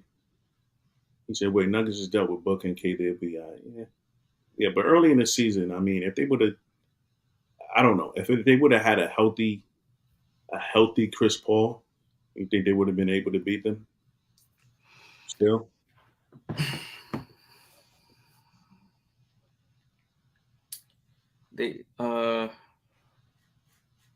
That's tough to say.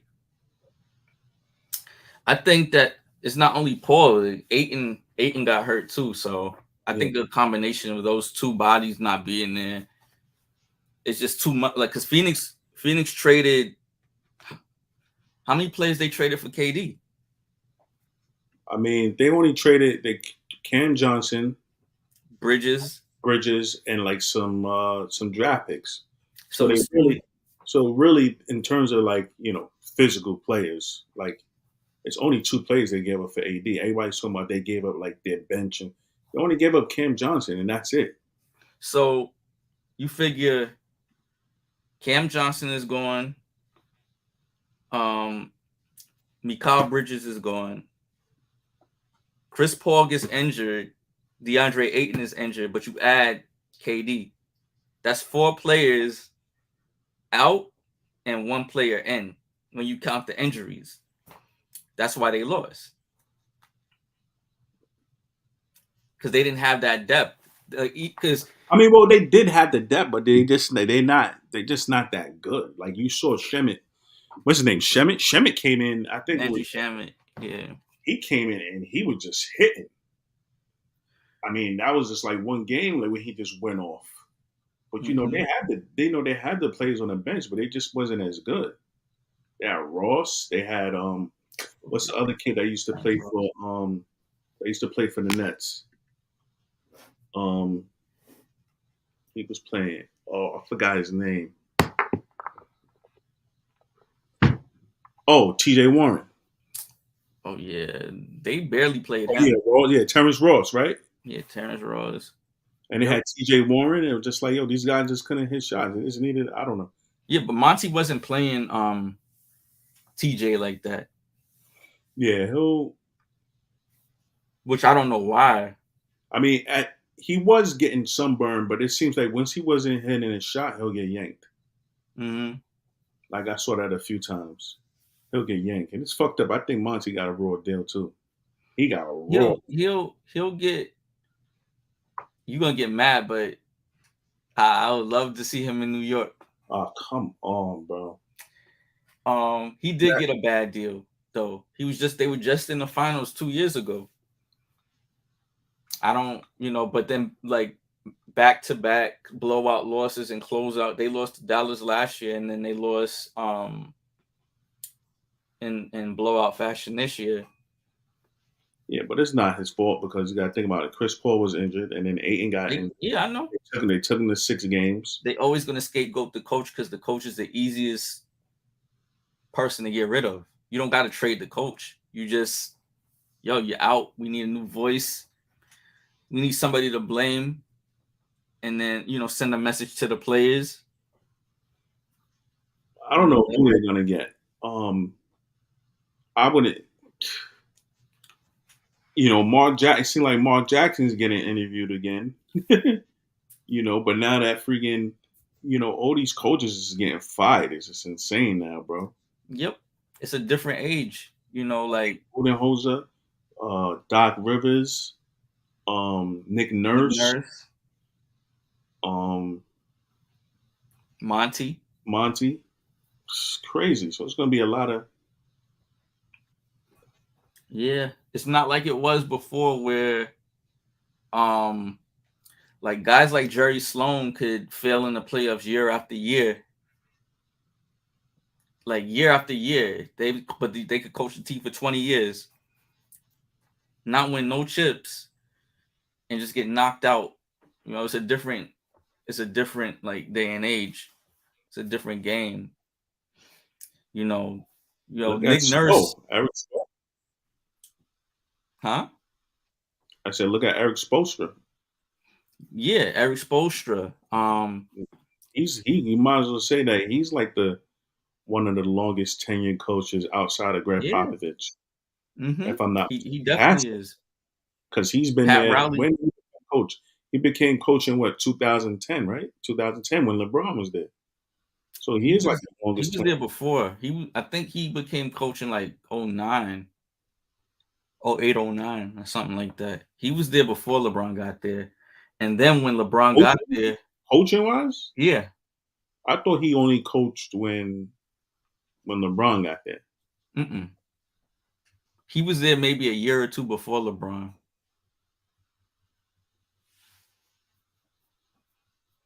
Side note before you go, the Spurs deserve it. They did right by the Admiral Duncan. The city has a Euro feel. Yeah, I already knew that was going to happen. Like, that was just like the biggest open secret in the NBA. Like, everybody knew the Spurs were tanking to get him. I mean, to be honest with you, I think that shit is rigged. Yeah, I got them winning 37 to 42 games last year. Oh, he said next year became head coach after they won with Wade and Shaq. Okay, so yeah, shit. Spoelstra been there for a long time, and people were calling for his job when Miami got off to that slow start with the Wade and Pat Riley and the man list. Pat Riley's, I'm not listening to you. Like, no, this is the coach. Yeah. You know? So he it's has a different that AD mentality. You get what I'm saying? Like an AD in college. Mm-hmm. You know, like this is our coach. We're keeping him. Yeah, it's a different day and age. You know, I don't think Budenholzer deserved it. I don't think and I don't think Monty deserved it either. But Monty definitely didn't deserve it. I think he was definitely collateral damage because what is it? They had a new owner. Okay, yeah.